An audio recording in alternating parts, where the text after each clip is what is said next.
Philadelphia, July 25th, City Winery. We will be there live. New Rory Mall, the campaign. You guys can decide. And it makes sense going to Philly first. Yeah. They were the first city. They popped this entire thing off. So it only makes sense that we start the campaign, a.k.a. our live show in the city of brotherly love. Tickets available at newrorynmall.com. Merch will be available at the show. Hope to see y'all there. You know, I ran in the pen relays 3 times. Yeah? Yeah, it's a fact. What place did you finish? I mean, we were there. Tough meat. No worry and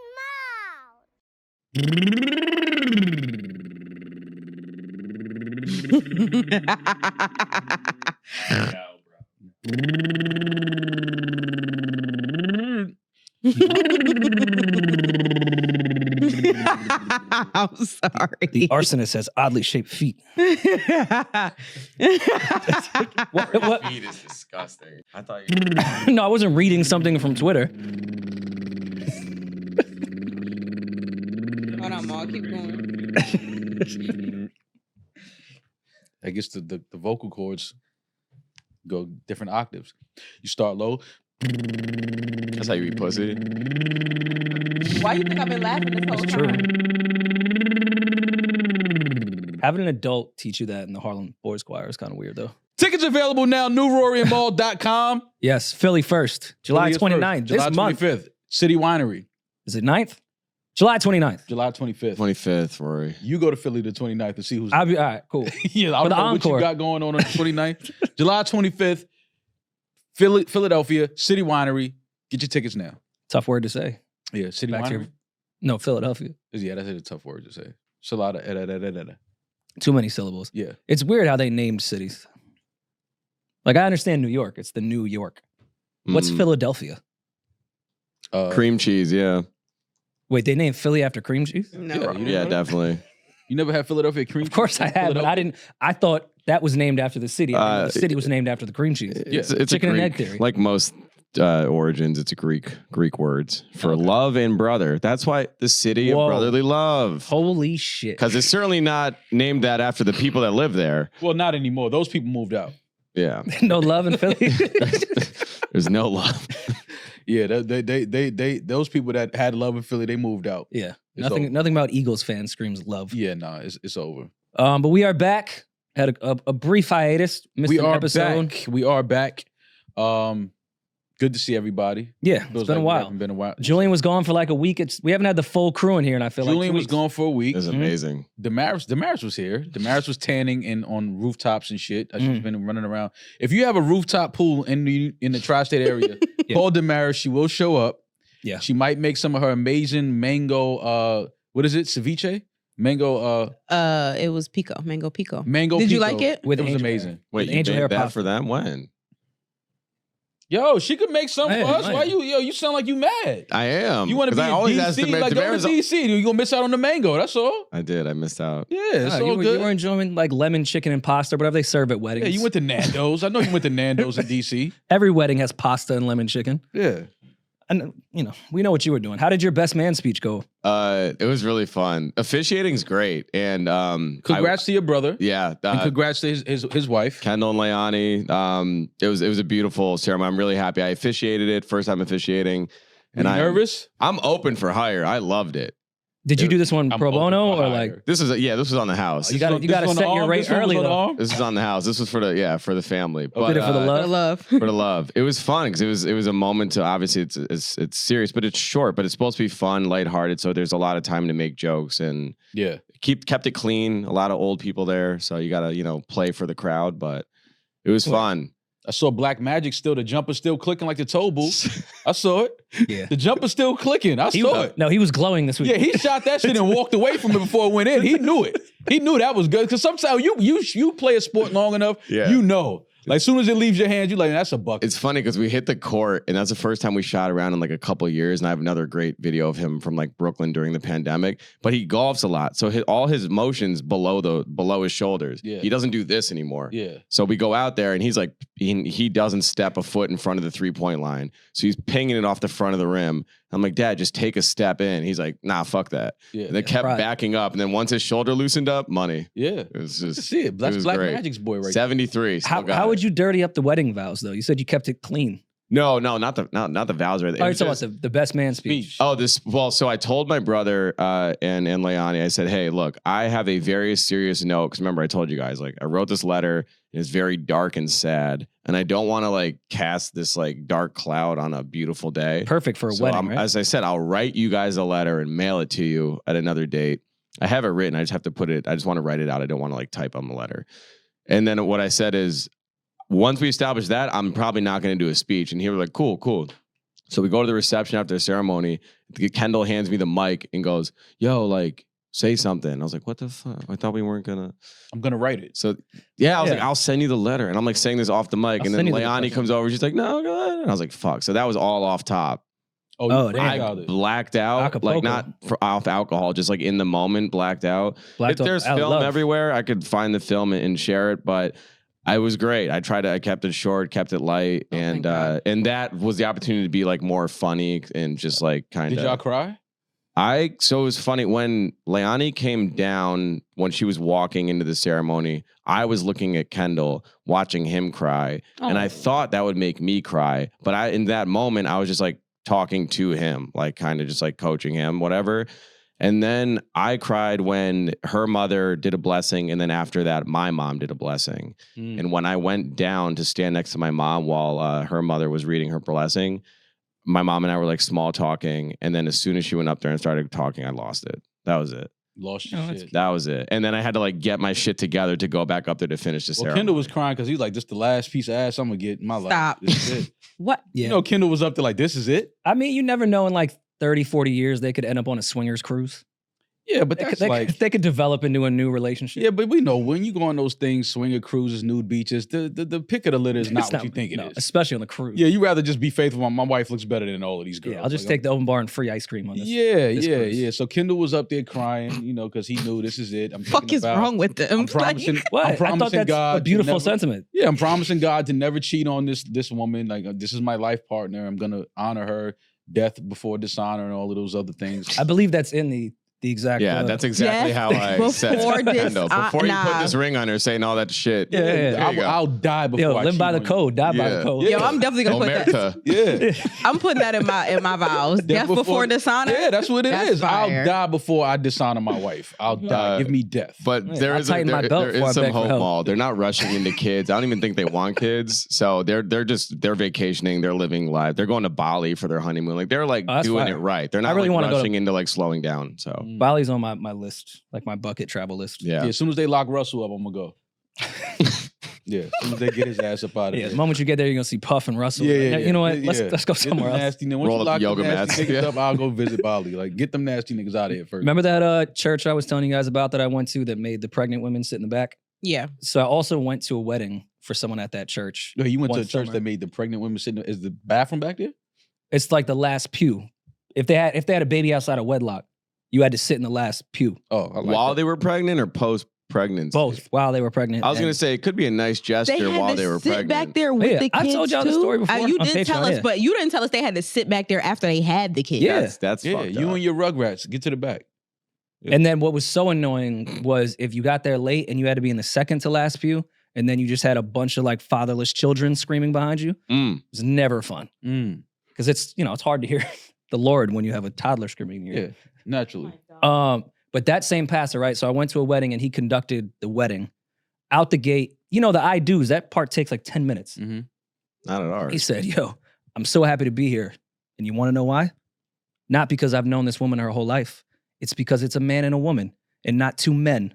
And then went on a gay rant for about 30 minutes Nice. while the bride and the groom are just standing there like this. I should have done that. You missed your opportunity. Just roll up the script. This is a real wedding. Like not two people that love each other. Like I'm just so happy it's a man and a woman. This is what weddings were designed for, men and women. Not that other thing that's going on out there. Yeah, I get Listen, man, if people think white rednecks are the most homophobic people, just go to the hood. Yeah, no. I say that all the time. Oh God, black people are awful. Oh, DC is super gay, by the way. you didn't know that? Oh, you had a ball. Well, like yeah, of course, I'm gay, whatever. Extra product in there. No, I was saying, like, I understand it was during June, so like every bar, every establishment had like the pride. They go overload there, but I was like, yeah, like I get it from like the business perspective. But then I was looking around, I was like, every couple, every like dinner couple, every walking couple, every couple was just a gay couple. I was like, this is just DC. I didn't know how gay like. But it's also the last weekend of Pride. Well, they don't just go into hiding; they live there. No, that's but it's like that's the city. biggest weekend. Is it not? Well, some of them do go into hiding. Some of them ain't come out that closet yet. But Yeah. How that debate went, it's looking like they may need to hide. But we'll get to that. yeah. But no, the last weekend because they had the Pride Parade here on Sunday, right? So they have theirs a different. I was mad weekend. I missed it. They stagger them because they don't want to do all the big cities the same weekend. Yeah, they do the same thing with St. Patrick's Day. I'm serious. They stagger. Like Jersey City won't do it right on St. Patrick's Day because Manhattan does it. Yeah, And like Hoboken will do it a different day than Jersey City. Because we want y'all to come here too. Yeah. Yeah, I get it. Yeah. So everyone can make their rounds. Thinking And if that there's people like- that go to the Jersey City parade won't go to the Hoboken parade because it's like, No, they purposely do it different days because everyone wants to go to all of them. And so that a gunman won't just run around and shoot everybody at once. Like you can't get like 2 parades in one day. That's why. I don't know if that's why. Yeah. Demaris, And I don't know. Usually the shooters. Wait, no. hold Usually on. the shooters are from the St. Patrick's Day parade. Wait. I was talking about Pride, but not Yeah, St. St. Patrick's Day parade is safe because those shooters are actually in the parade marching. Yo, baby, they be having the craziest stats. Like, where you get your data from? You're like, Yeah, where did you read TikTok. that? yo, I remember when Baby D said, nah, the white people march with the black people so that they could shield them from. And then everybody told you that I was right. It was 2 people that said It was they 2 do that. priests. Yeah. We fact checked. No, it was more than that. I'm not going into that. I was already proven right. You already apologized to me that I was right. So we're just gonna that fact I was right. Yeah, but I think that's white this people. I that, just made up. I think that's the white people that go with the black people they know. Like, I find it hard to believe that if my black ass was at a Black Lives Matter rally and the cops start fucking me up, that some white people that didn't know me were gonna come and help me. Just doesn't happen like that. I don't know. That time was wild. They were doing some crazy shit to get likes by blacks. They were on their knees kissing black people's feet. You had They do that every day on 125th Street with the Israelites. You had the fucking Wait, that's- Congress or the senators, whoever they were, down there in kente cloth. Do y'all not remember 2020 and how fucking insane. insane Look at it it. was? This was them. Remember, they were asking black people for forgiveness. Thank you. So you can't believe that they would line up in front of you on the front line so that the police wouldn't hit you. You can't believe that would happen. That's a mental illness, though. Wait. Oh, Maul, you're telling me now Those white people in there, those are mentally ill white. this new set of whites, the And ones they're after my generation, they're standing on pavement that says George Floyd. are bowing down to Israelites in 125th? You didn't know that?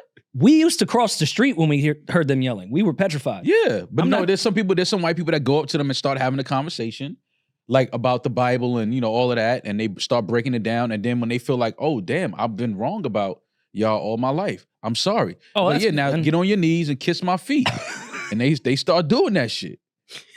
I'm telling y'all some real shit. Baby D, that's been happening in Harlem Yo, for years. I've seen that forever. These liberals at Columbia are taking this shit to the next level. Yeah, it's crazy. It's a crazy time in the world right now, but I think it's entertaining, so it is what it is, man.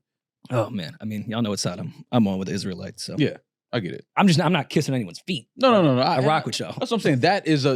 That's a specific type of person that will get down and kiss a random person's feet. I never saw that George Floyd clip before. That's wild. There's some even worse ones out there. It was. We lived in a very insane time. It was crazy. It was 2020 was by far 2020 and most of 2021 was by far some of the weirdest times where we will ever live through. I That's mean, a you fact. can just have good dialogue with your black friends and do your part. Nah, why would they do that? Why would you do it in private? You got to do it in public. No, Like you can educate yourself, talk to your black friends. I No, think they that's a want good to start. They want to censor themselves. Ma, how was your weekend? It was a little bittersweet. I had to go to went to a funeral service for my guy Chef Jamal James Kent, rest in peace, to Chef. But the service was it was a beautiful service. Then they had a celebration of life later on that night at the refinery, the Domino Sugar Refinery, and I think it's in Brooklyn. In Williamsburg. Yeah, beautiful, beautiful space. They just Great redid it, building. right? Yeah, It's a a big project, a lot of money. Yeah, that's a beautiful. It was, you know, it was a sad occasion, but it was also talking to people there. I was like, yo, Chef is definitely like smiling because some of the top chefs in the world were there. Yeah, they had a bunch of stations set up where all of the chefs had prepared food, so it was food. You know, Stretch Armstrong was DJing. Questlove did a set. So it was music. It was everything that Chef was. He was from New York. It was New York to the fullest in there. Everybody had on sneakers, like, because that was Chef's thing. The food was incredible. The ambiance, the atmosphere. It was a beautiful night for a sad occasion, you know, being that Chef passed. But it was definitely a beautiful night. So I did that. And after that, I just was with the fam. Couple friends, hung out a little bit in the city, went to eat, like nothing crazy. Okay. Yeah, I kept it chill for the most part. I like it. Well, yeah, rest in peace to Chef, man. Rest in peace to Chef Kent. And if you're ever in New York City and you get a chance, stop by Crown Shy, have a drink, get something to eat if you want. You know, if you want to go to Overstory and get a drink, they're still in business. They're still pushing forward with a lot of the things that Chef had set out to do. So if you're ever in New York City, definitely stop by Crown Shy and you know, have a drink in honor of talented and legendary Chef Kent. Yeah. I feel like a lot happened in the week that we haven't been here. Yeah. We missed. It felt like a month. See what happens when you just take a couple of days off and just let the world do what it do? Mm-hmm. Now Insane things happen. Oh my God. Where do we want to start? You want to start with BT? Should we start light and then get to the shits that happened right after our last episode? I think the night of. Okay. All right, so let's do that. We'll go with BT to start. Let's start with the BT. First of all, shout out to everyone that was nominated or won a BT award this weekend in Los Angeles. Obviously, the BT Awards is a staple. We grew up watching. We grew up supporting.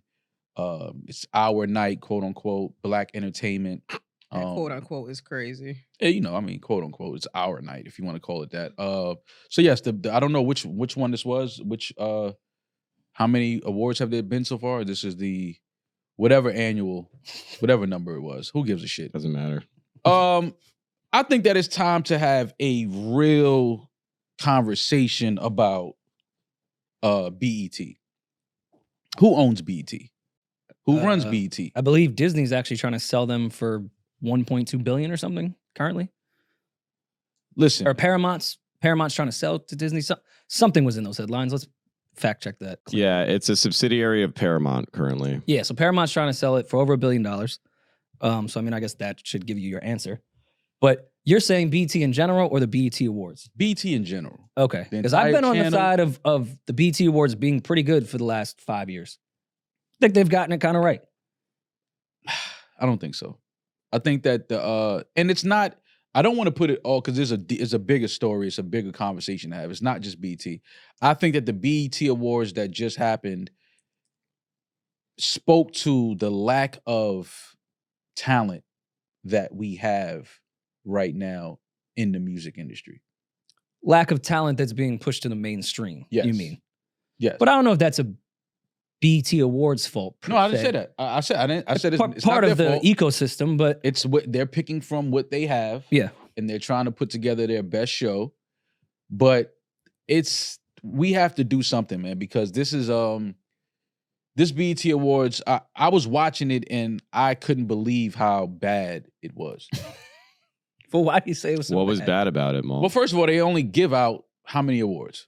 On TV, they well, only give a few. they only do a cut of certain awards for television. Yeah. And then the performances. Okay. Say who sucked. Say it. Yeah, I mean, I think everybody sucked outside of Victoria Monet and Tiana Taylor. You gonna put some respect on Chloe Bailey's name. That's what you gonna do. Oh, she was good too. She was amazing. She was the best performance of the night. You gonna put some respect. I don't know if she did better than Victoria. Yes. I don't know if she performed better than Victoria. Victoria Monet is a superstar.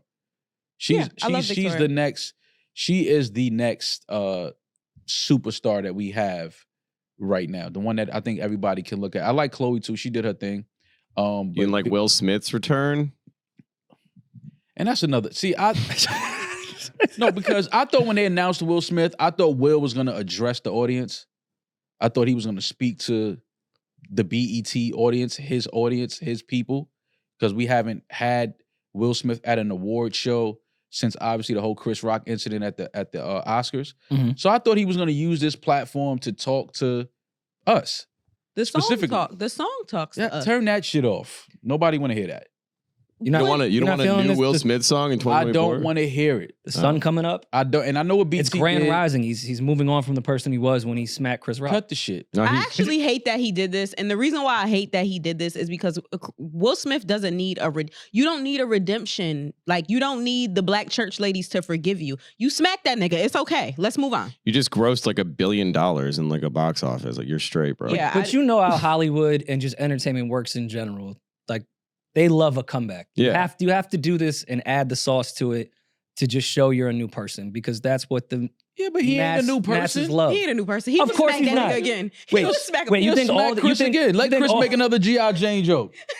So you guys think these celebrities that go to rehab, then do the Gayle King interview, and then just get right back on drugs? Come on, man. Yeah, of course they were lying to us. Yeah, this is like just this- part of the story. Yeah, Great but that's PR. see, I wouldn't have been mad at it if Will took that time. Have him perform. Great, he's Will Smith. He's he's one of the most legendary artists and performers that we have. We understand that, but I would have liked for him to address the audience and address the viewership about obviously what happened a few years ago, because this was his first appearance at an award show since that. So I thought that they would have used this moment for Will to just say, yo, listen, man, we make mistakes. I made a mistake. It was fucked up. Like, it was wrong. I apologize to Chris. They hit him with the But rain. when has Will ever been that guy since maybe boycotting the Grammys, whatever year that was? Yeah, but don't not be that guy, but then show up to the BET Awards to perform a new record that nobody cares about. I think one of the most human moments we've gotten from Will is him smacking Chris Rock out of all the built-up anger he's been holding on to for a decade. Yeah. And said, keep my fucking wife's name. That was the most human moment Listen, I've seen from I'm I didn't cool. agree with it. I'm cool with Thought that. it was corny. I'm cool with that. But that was the most human moment I've seen from him. I don't think we're ever going to get another human moment from him. And I'm okay with that. I'm okay with people making mistakes. But my thing Same. is, we don't need this performance. You don't need a choir. We don't need Sunday service choir. We don't need you to say Kirk Franklin.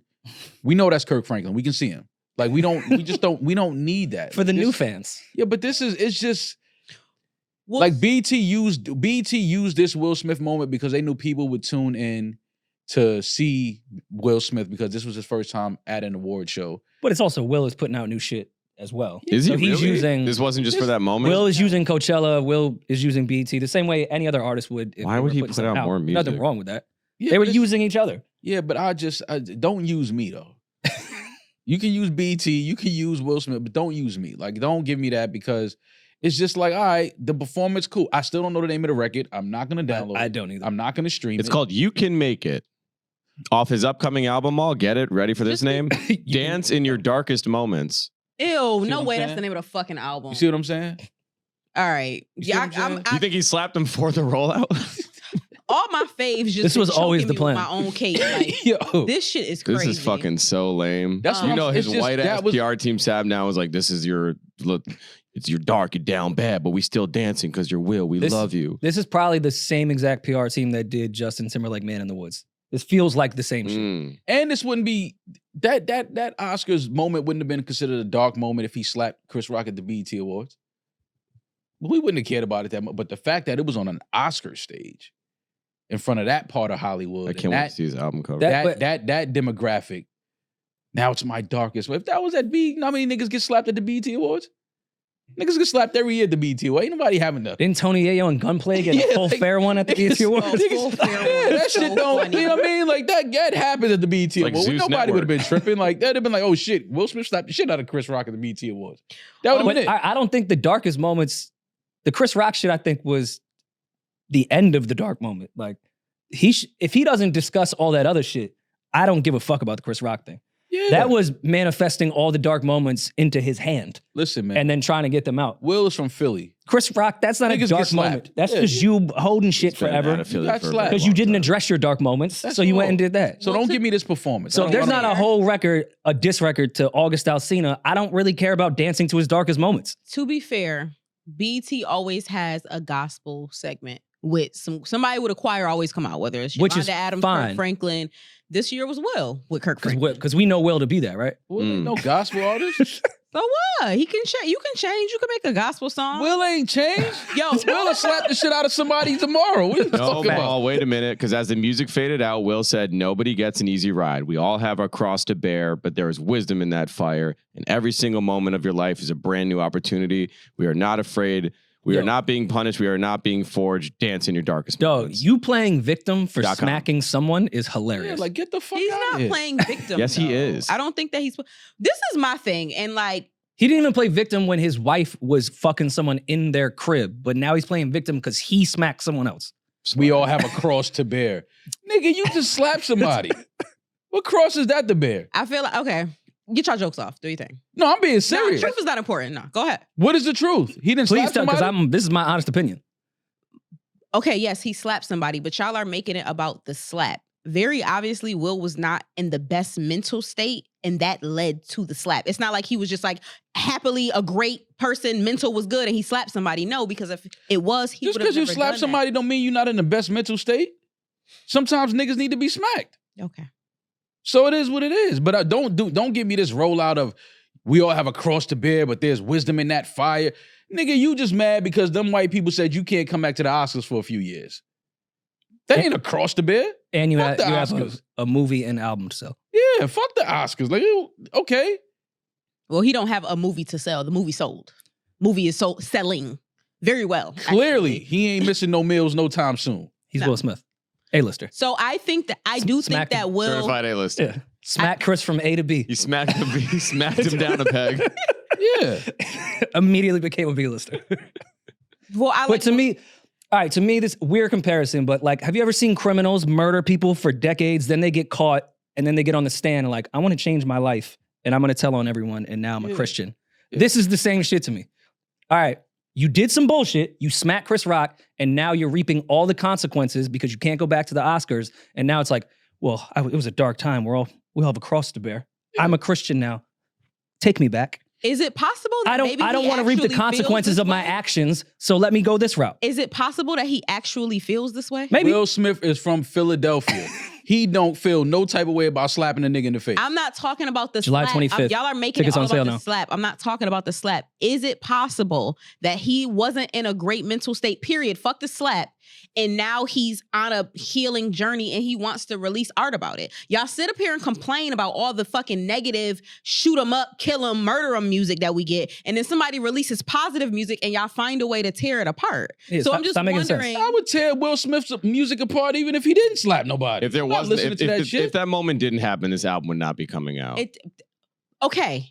But at the end of the day, it's positive music. If he wants to release it, I'm not. why y'all gotta No. kick his back in? Baby D, I think you missed what I'm saying. No, I'm put not it out. mad. I'm at gonna you. listen to it. Corny I'm as not fuck. mad I like Will at the Smith. music. I'm just saying, if you're gonna give us a performance like that at the BET Awards, I think you also have to give Will Smith that time to say, listen, I think you not this little fucking the shit that they put in the description once your song releases on DSPs. Don't give me that speech. Give me, yo, listen, man. We all know what happened a couple years ago on that Oscar stage. It's fucked up. It was terrible, whatever. Like, you know, like I spoke to Chris, maybe I didn't, whatever. Address the audience. Don't give me this shit. Why would he address the audience 2 years later? Because this is his first time on a stage at a fucking show since that happened. This is his first time in front of a fucking a show, in front of an audience where people are sitting there and we all know what happened. So if you're gonna give me this redemption song, and have Sunday service behind me and have Kirk Franklin come out the back after he done did 20 burpees, then I just found out who his father was. yeah, like, Will, then give me listen, man, BET, this is my first time in front of y'all since all of that shit I happened. let Rory. I let it. I just. What? I I wanted Kurt to maybe just address that remembered on that stage story. too, because that I was the didn't- craziest story I I ever heard in my just fucking remembered that life. I didn't say that. I just was gonna let him rock. I like when Friday gets in his gospel bag though. It just felt very much like an easy way for Will not to have to address the shit that he did. Wait, it's That's all. literally the Sunday service choir. Yeah. Yes, that's what I'm saying. It's like this whole production. Like, cut this shit, It's- man. We know it. I'm not mad at Will per se. I'm just mad at this system that big celebrities do every single time where they don't have to take accountability. They don't have to have consequences really happen to them. They don't have to address anything. They can have a PR team that just puts them into this Christian box, throws it in our face, and we're just supposed to move I'll on. never fall for this shit. Everyone else has to literally live in the decisions they make and deal with the consequences and come to the front of the stage when we fuck up. But these guys can just get a slot at a fucking award show, get the Sunday service choir, and now it's like, damn, Will is a good guy, you know? I'm just wondering. I overestimated that whole smacking someone that was minding their fucking business on stage. So he wasn't minding his fucking business, but we're not gonna go into that. We're not gonna rewrite history. Niggas rewrite history a lot. Niggas was not minding their business. Who? Well, he was Chris talking Rock. about everyone, but He was doing his job. come on. We already had the He didn't say, rewriting come up here and fight me. At the end of the day, we already had this conversation about the history between him, Will, and Jada, and why that joke specifically. We already had this conversation 50 times. So this isn't about that. What I'm saying is, if somebody has a spotless career to the point where they didn't even cuss in their rap music, they literally could have been a fucking Disney star. A spotless career. They make one big fuck up on a big stage. You're sitting up here saying, oh my God, celebrities don't have to deal with the consequences of their actions. How did he not have to deal with the consequences of his actions? Because he was able to release a box office smash and sell over $1 billion in sales in a week. Because what he did was not that horrific. You literally sit up there and say that people get smacked every day. That's my point to you. It wasn't that horrific. So why are we getting this whole redemption song? No, I get what you're saying. He's saying, oh, celebrities don't have to deal with the consequences of their actions. You don't think that he's faced enough consequences for that little ass action? What's he What faced? do you think What has he faced? What He does just can't go to the Oscars for a couple years. Okay. No, like for real though. What has he His faced? peers were, bro, he was in the fucking news headlines for months. His own peers were. He's the Will Smith. He's in the news headlines every other month. Okay. When Jada was fucking August Alsina, he was in the headlines. When they sat down at the red table, he was in the headlines. Okay. That's who Will Smith is. He's one of the biggest stars we have. He's gonna be in the headlines. My thing is, don't give me this fake redemption song and dance shit when you just slap somebody. It's like, come on, bro. Like, I get it. You slapped him. You shouldn't have. That was corny. We all agree to that. You shouldn't have slapped Chris Rock. That was whack. But we ain't say, yo, Will, get out of here. You canceled. And I also don't want him cancel Will for that. to do like a Onyx remake and double down on the smack. Like, just neither of those options. Nah, but he said God opens a window when the devil closes the door. Believe me, they tried to bleed Will Smith. In the rear view, I see adversity was the gift. To lift me higher, gifts require faith. Ducking all accountability. That's fine. I was the first person on this pod to come up and say how excited I was when he did the Men in Black shit at Coachella. That was cool. We That was all cool. love Will That was Smith. cool. We can just That was see great. That was tight. this is not a specific thing with Will. We have just seen this same exact play happen in PR history nonstop. And it's getting annoying in places. Like when Bieber did it, It's put corny. out Purpose. But which is an Reeves too. incredible album. Like one of my favorite albums. It's a fucking amazing album, but they painted a cross on his chest for the album cover. It's like, come the fuck on. Like, what are we doing here? Yeah, it's just, that's all I'm saying. At least, I'll give Beeves even more credit though, because he did the corny Christian route. But at least he did a roast and then went up there and Yeah, true. after the roast was like, I'm a Christian now. You guys can't say anything bad about me. Anything I've ever done bad, That's what Will. don't speak to me. Yeah. If Will did a roast, Will needs to get roast would be roasted. hilarious. that like to me, Will all right, needs to get roasted. Yeah. at least there's some accountability. And in you this know who whole- has to host it? Chris Rock. Chris Rock. All right. They gotta let him close it. Chris Rock has to host the roast. And you know what's That's how- funny? If the two of them probably had a conversation, I think Chris Rock would be down for that with no hard he's feelings. not. They already said before that Will was reaching out, trying to get in touch with Chris. Chris don't want nothing to do with him. No, Chris don't want to have a conversation about hearing he's sorry he fucked up. Yeah, I don't give a fuck Let me about go that on stage and conversation. roast your ass in front of millions of people, though. Let me go up there and pan fry your ass, and then we cool again. And matter of fact, when Chris Rock did his live Netflix show, most of the response was he took it way too far. Mm-hmm. He just kept calling them bitches. Like, how could you do that to the Smiths? Mm-hmm. Just smack them on stage. You can't call him a bitch Right, for doing a bitch move. right. He was calling her a bitch. I think that's what people were complaining. No, he was calling. I mean, I think he probably called Jada. He called Jada a bitch. But he That's was what- he was mainly calling But Will a bitch. the backlash was for calling Jada a bitch. That's what the backlash was for. Yeah, I think Yeah. I do remember it being that. But either way, the BET Awards was very loud. And then let's get to the horrendous part of the night, honoring Usher. Now, What didn't you like about this? I'm gonna get to it. How much time you got? Usher About an is hour and a by half. far one of the most talented artists that we have ever had and probably will ever have. I think that's solidified. We know that. Mhm.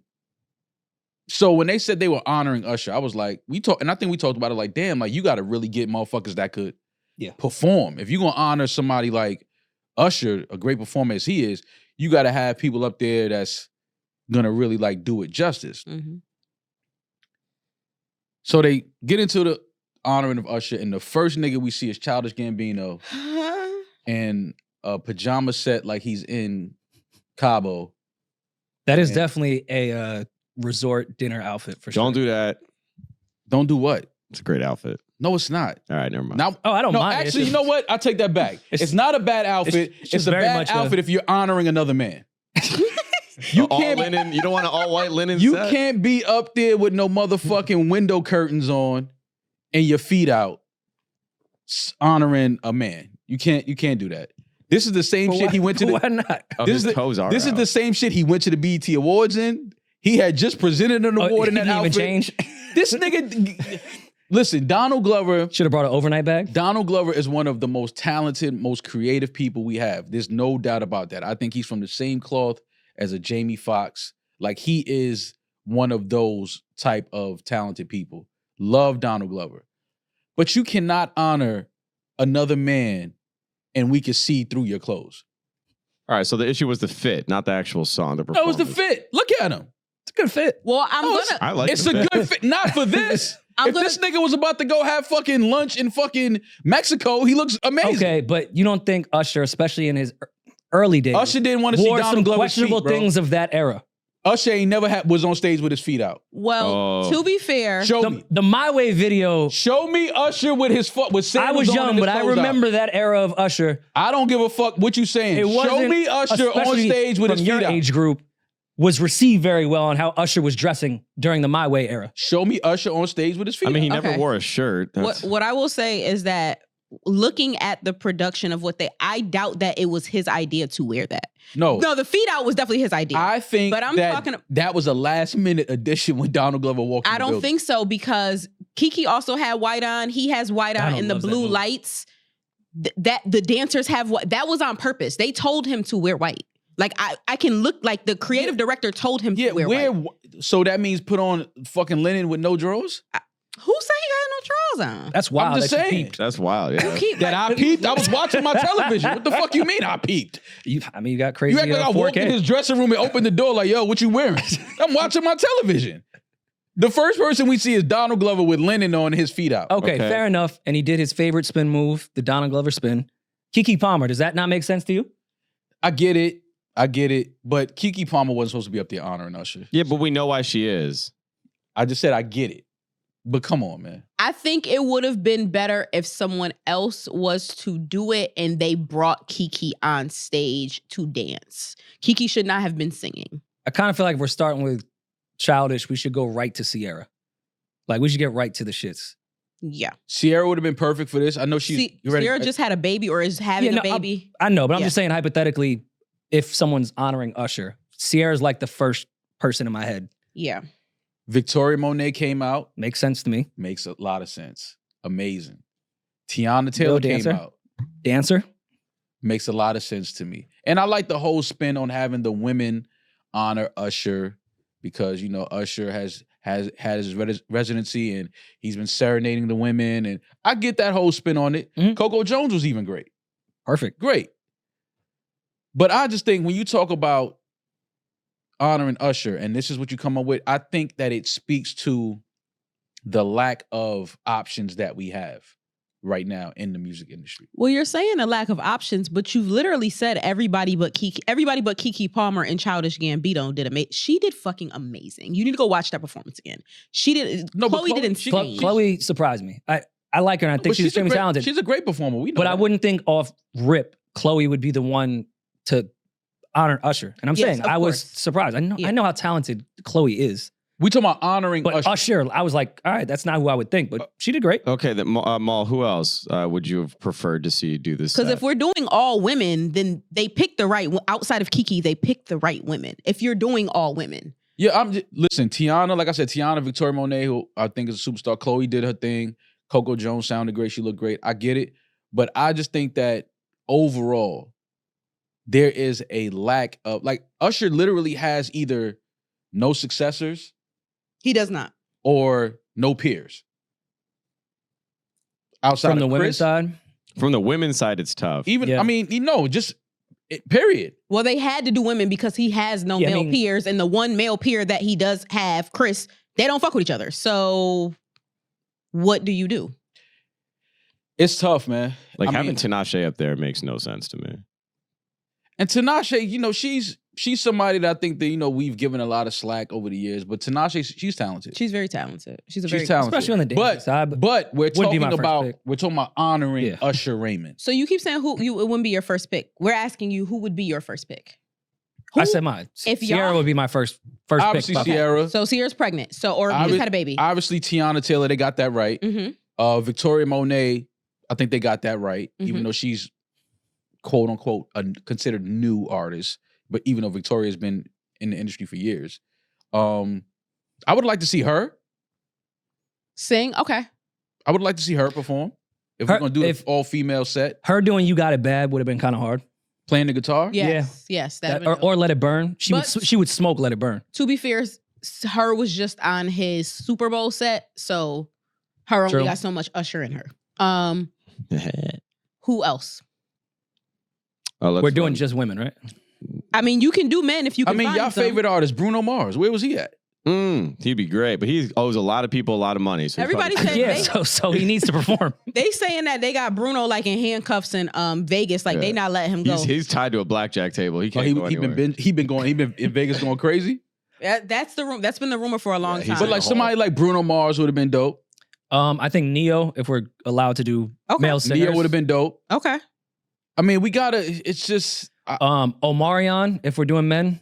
Oh wait, I hold on. agree. Would've went No, crazy. I don't. No, Y'all I don't agree. Y'all don't agree with I that. do agree. If Omarion would have came out there and started dancing to honor Usher, you niggas would have had that nigga in 30,000 memes in 2 minutes. Yes, but it doesn't matter. It doesn't. Okay, that make- might be true, but I still think Omarion could do a great, especially on the dancing side. Omarion could dance. He could sing. Well, he's talented. But honoring Usher, y'all would have killed him for that. Genuine. Not really though, because Omarion was coming up in the era when Usher was his strongest. Like that was.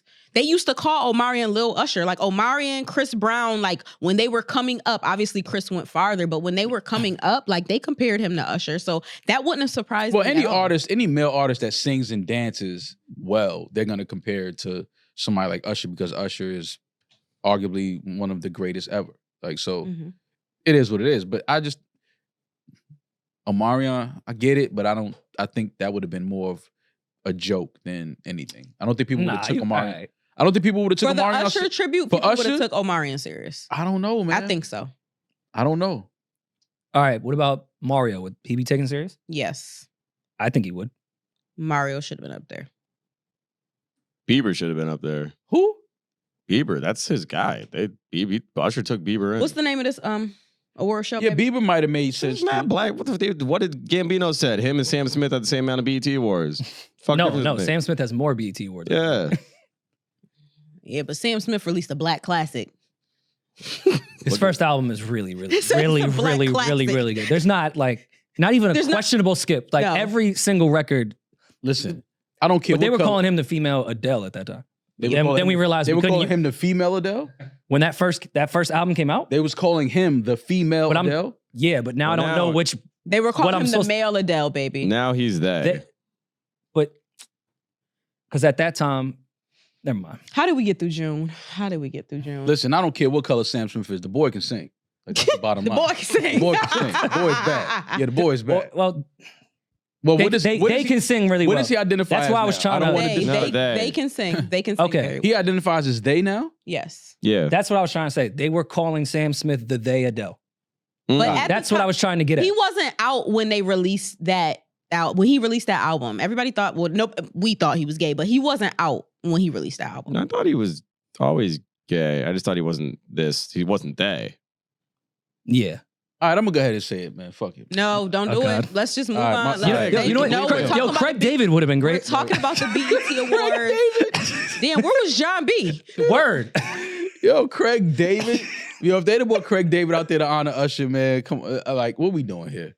What's happening? Well, I'm waiting for y'all's set list. Like that's what I'm waiting for y'all's set list.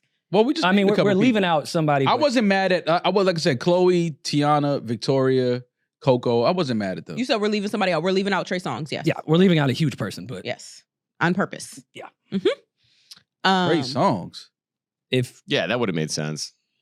there wasn't everything, yeah, that would make total sense. Trey Songz can't perform. Duh. You just said Are you about have to make her me up defend there. him? Her can't dance either. That's why I said you got it bad. Or Yeah, her or can play let it 7 burn. instruments though. Okay, but that's not the That's point. a performer. Yeah. Singing is part of performing, Mo. We're doing like if we're doing Usher comps, Yeah. you want someone that can dance. Let's just... Yeah, exactly my point. I'm sorry. I'm just saying, like, are we keeping it? Is it keeping it real? Or what? Are we keeping it real in here? Or what? What we doing? We got all this We shit. can't What go we to doing? LA. We can't go to Virginia. I need a new job. Man, bro. listen, man. Y'all see, that's the problem, man. Niggas don't want to just kick it real. I'm just trying to kick it real. I ain't got no problem with nobody. Just kicking it real. That's all. All right. So Yo, this is why Reddit is insane. Because I was just typing in like Usher, similar artists, just in case we forgot any. And this Reddit thread, what are some good R&B artists with strong vocals just like Usher? First one, Sade and Majid Jordan. In Majid. This is why I don't This is go on why you gotta Reddit. stay off Reddit. This is why I don't go on Reddit for shit like that. Because anybody can just go in there and say whatever they want to say. a joke. That's hilarious. Like, but if they're serious, No, but why I don't think they're joking is it's not like they just put a bunch of like Sade. Yeah. No, but I get why Yeah. someone would say that legendary status. But and I love Majid, but just, when you hear Usher, you hear Majid. yeah. Space between. Oh, what about Tyrese? He was in the I was audience. literally just about to say this. Next, Oh, that next would They have in been a episode. My amazing. Way video together. They was like, enemies in the My Way video. That would have been a fun little. He was in the front row singing. Yeah, like Well, it was all Tyrese women, go up there. but- Like, I mean, if you're gonna have Donald Glover wear the linen and have his feet out, at that point we can get anybody to come up here and do their thing. Like, fuck. Well, who knows if Tyrese can still sing? A lot of these people Who probably knows if Tyrese can still? You just sat here and said if this nigga wasn't in trouble, Trey Songz. you missed. You my think point. that Trey Songz sings better than Tyrese? I don't give a fuck. When is the last time you heard Tyrese sing? I don't care. Okay. So let me clarify because that you not putting that on my jacket. Ain't no way that Trey Songz sings better than Tyrese. That's not what I'm saying. What I'm saying is over time, some people's vocals decline and they Man. start declining performances. That happens. Tyrese vocals ain't declined. How do you? When's the last time you heard him sing? How do you know that people's On Good Morning America when Genuine was on MDMA, shrooms, ketamine. the TGT remix? Tyrese was up Coke. holding it that down. was like 10 years ago. That's all Tyrese right. was smoking it though. It was like 10 years That's ago. all right. He was up there. Why do singing y'all think Mariah turns down so many performances? Because she waits till Christmas. Because she's Santa Claus now. Yeah. Santa Claus only comes out one time of the year. Because Mariah's Well- voice is not what it used to be. I will say again, if they added males, having Tyrese, Genuine, and Tank together would have been crazy for Usher. Yeah, that'd No? be great. They don't like each other though. Didn't they break and I up? like them, Yeah. which I get. That's a weird crew. Yeah, but see, all these niggas get back together if they just watch the Will Smith performance. Everybody will come together. They'll realize that sometimes you Like, have to listen, man. you have to dance in the It's rain. a heavy cross to bear. You know what I mean? You shouldn't have been up there high, Genuine. So basically, you feel like Kiki, Tinashe, and Childish shouldn't have been up there. You're cool with Victoria, Chloe, and Coco and Tiana. Coco and Tiana. Yeah, I was cool with that. I wasn't mad at that. Tiana, obviously, she's, a hell of a performer. Was she dressed like Michael Jackson? If I remember? No, she was dressed like Usher. It's like young Usher, which is Michael They all Jackson. dress like Yeah, she was But dressed, it looked more like straight Michael than it did. but that's how Usher used to dress. Actually, it was Janet that she was dressed like, but She was dressed like Usher. no, I thought it was the Janet and I Get Lonely video. Tiana, we're talking about Tiana. That's what you yeah, just that's said, what I'm right? talking about. Tiana. She's dressed like Usher. She's not dressed like Janet. Okay, She's but dressed like Usher was dressed like them, so I don't think when I see a Michael Jackson or Janet Jackson fit that it's Usher, even No. at the Usher performance. Okay. Well, I feel like They all got it from Mike. Yeah, No matter of what you course. saying, they all got it Of from Mike. course, but I'm just saying. I'm sure when she went to dress like Usher. She's dressed like Usher, just like she's dressed like Beyonce in the Bad Girl. They were honoring the Bad Girl performance that they had did either at the BETs or the Grammys with Beyonce and Usher. Respectfully to both these women, I feel bad for all the teenagers going through puberty that were watching this with their parents. Yo, what's up with you? Crazy right? chub. You were bricked up watching this? What? Especially the flip clip was Yo. on rock. When they got into 69, he got to get out the house more. If anything about this performance had you turned on, like you got to get. You out the house. bugging. what? They kept cut. Yeah, no, No. that's the cops because Maul's crazy. Sorry. That's Bang Bros calling you? What is that? Your subscription, your bill is due? I'm sorry. Payment got declined? Yeah, like how your The laptop? camera ran? work on this is Come incredible. on, that shot didn't is do anything crazy. for you? No. Ooh, that's a good shot. Come Full on. performance. Wait, we could run that back. Like, Hold on. I'm not. You thought I was in the house like, ooh. Yeah. No, I wasn't. Definitely not. Ooh. You said ooh when Ooh. Childish Gambino didn't have drawers on. I thought maybe this would redeem No, I it. said boo. When that nigga- boo. I was booing at the fucking TV, man. Get this nigga off my screen, man. They look amazing. It's Yeah, the that's flip. Oh, get the flip. Oh, yes. Camera work, nuts. Yeah. Yeah, Wow. whoever was the DP for Amen. this, they smoked it.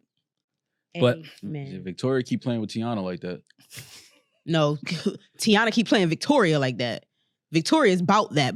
No, she ain't. Yes, she is. Man, Isn't she Tiana's about married that, with about children?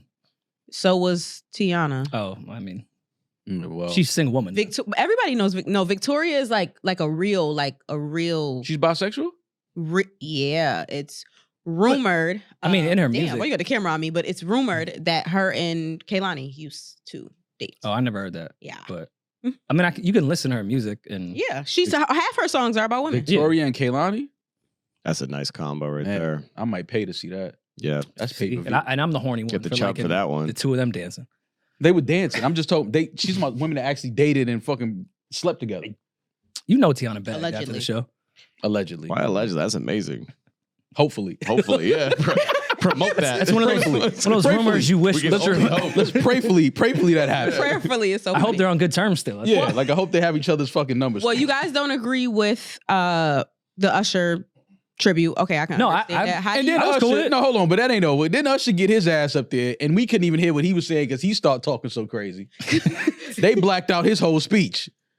No. Usher said one motherfucker, and then it was like Yeah. blank. I was like, yo, I wanted him to get his shit off. Homie forgot to unmute that. But then they posted online because people was recording, obviously in the audience. They posted what he was saying. It was a good speech. It was emotional as him being a father now and him not having his father in his life growing up. So he kind of just was speaking to that about that not stopping him from chasing and achieving his goals and things like that. This being the year of the fathers, and that men need to be there for their kids. Men need to step up and lead their families and things like that. So it was a good speech. Usher gave a good speech. I just wish we would have heard it in real time. Why are we acting like we don't know that we curse? Why is BET black like completely just cutting Ads. the audio because somebody is cursing? It is because weird. it's on TV. Ad money. You know what these kids are watching, Demaris? It's on T. It doesn't. They'll get fined. It's not up to them. But sometimes I get confused when I'm watching cable and people curse in like shows. Like you can say bitch. You can't say the other curse words, but you can say bitch. If feel you like I've watch the heard of performance, they were saying bitch. yeah, I don't know. Yeah, but you what's wrong with saying fuck? you can't say And nigga, motherfucker. fuck, You shit. can't say nigga. In 03 Where? on the Chappelle show, they were saying it with I was going to say, Unity. technically, Where? you can say anything you want. The reason why they don't is because it's more about the ads and dollars that come with it Yeah. and making it more palatable. The what is it? The FEC. I whatever. promise I was you, going to say, I think that's You're radio. promise you, allowed, if you you're blur allowed out- to say what and show whatever you want. I but promise you, if you blur out a motherfucker, it's not gonna like hinder my thought of going to get a Sprite or not. I promise you. But you're not a young developing mind. And that, Oh, I know that what- would traumatize. Oh, I've heard these young development minds and how they talk to each other. Worse than how we speak. Oh my God. Worse than that. Whatever Usher said up there, way worse than that. I can promise you that. Well, how do you guys feel about the winners? It was 4 of them that we know about? No, it was they aired for. Michael won album of the year. Michael who? Oh, Killer Mike, yes. Yeah, Yeah. good speech He too. won album, a great speech. He won album of the year. Shout out to Killer Mike. SZA won Best Female R&B Pop Artist. Makes sense. Get that. Best Male R&B went to Usher. That makes sense. I hate, but no, it doesn't make sense because why did they combine R&B and pop? They're two different fucking, Well, completely different Well, genres. R&B is popular music. But you know that's not what I get they it. mean. Wait, Kanye and Ty won Best Group? Yeah. They were getting risky. I didn't even see that. Well, they didn't have much Yeah. competition. That is a weak Yeah. Yeah, lineup. Jesus. Best collaboration went to Little Durk. All my life. All my life. Didn't they My get life. it last year? They're going Best to win it every collaboration? year. That song came out in like 2017. Yeah. It's Why, pre-pandemic. why is this song still on the charts? I don't know, man. Best female hip hop artist went to Nicki. Makes sense. Best male hip hop artist went to. Relax. Best new artist went to. Kendrick Lamar. Best which makes new sense. artist went to Tyla. Now the internet was in a frenzy about that. They Frenzy, feel don't say like frenzy. Sexyy Red was robbed. And they are wrong. Very mean, wrong. I just don't think people understand how big water was to the world. Water- I get it with Sexyy Red and the impact that she has had on the culture. Sexyy but Red has had a crazy impact, a huge impact for sure. She's had a great year. There's no denying that. But dog, that Tyla water, Water is like that a water once in a- record was one of the biggest records in the world. It's a once in a decade record. Yeah, like Yeah. that record is so big, I'd never want to hear it again. That Like, I song just is don't so like it. good, but you couldn't escape it to the point that it got annoying. Yeah, And that song itself is amazing. It's not even annoying. They just played it so much. yeah. What's the last time y'all felt like that about a record? And Like, it's so big that I don't Like wanna there hear was, it. it's so big it became annoying. Oh man. Let me see.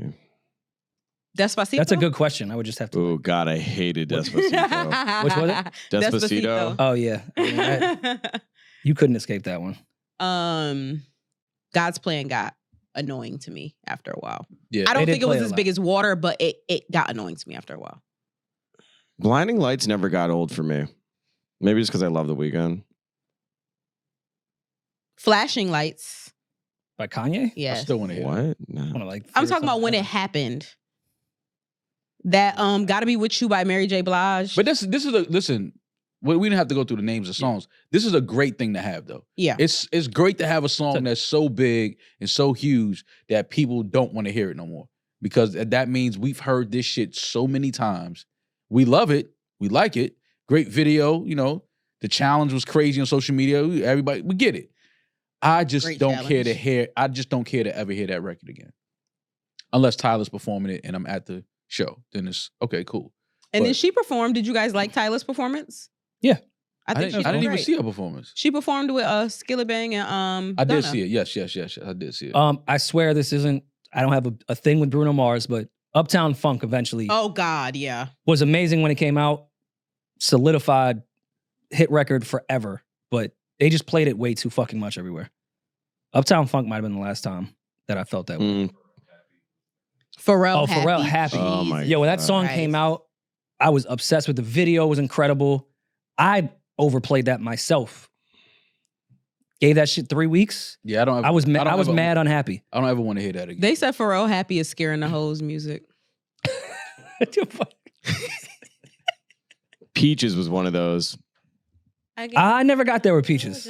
I still like Peaches. God, that shit got so annoying. But after a Peaches while. wasn't as big as It Water, wasn't. though. Yeah, it wasn't that. It was big, but it wasn't that big. Yeah, now Then they Water is a whole remixed it. different- They fucking put Daniel Caesar and Giveon on the remix. I think the ability to put music on Instagram now is what's really exhausting me from songs, because every time I open my fucking phone, you heard Water. Like, it's not just like on the radio or at the parties or in the.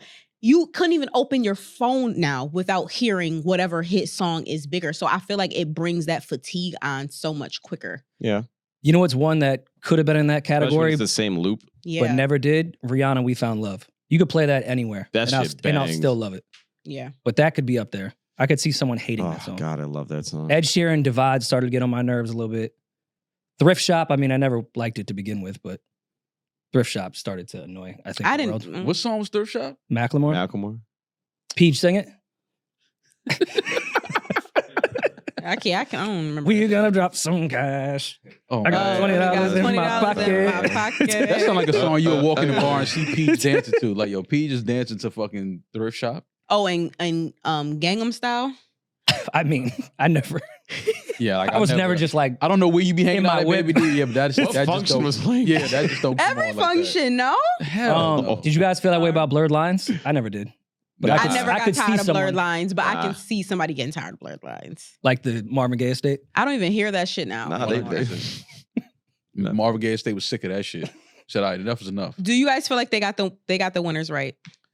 For the most part. Sure. Yeah, I Yeah, for don't the know. most part, they got it right. I think the categories was kind of easy to figure out. Yeah, it looks good to me. Yeah, who the winners was. Yeah. But yeah, BET, I don't. They Wait, got us. They got us. Tems, Me and You is on the gospel. Gospel Inspirational Award. It's just me and you. Oh, she's talking about Jesus? Wait, I was singing hold that. on. nigga. Me and You is about the Lord. Inspirational. Only me. No, it's not. I promise you, it's not.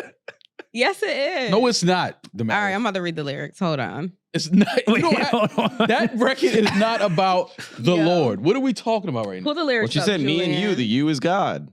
No, it's not. I heard that not? song plenty of times. Oh, no. Oh, yeah, it's about the Lord. Yeah, it's about him and Yeah, it must mean I'm at the door like of heaven's Look, gates. Yeah. faith to believe you, faith to receive you. Come on, what you receive? Give me one break. I need faith to believe you, faith to receive you. Give me something I'm lacking. Just I don't 'cause her need voice nothing. sounds You good. are my everything. Yeah.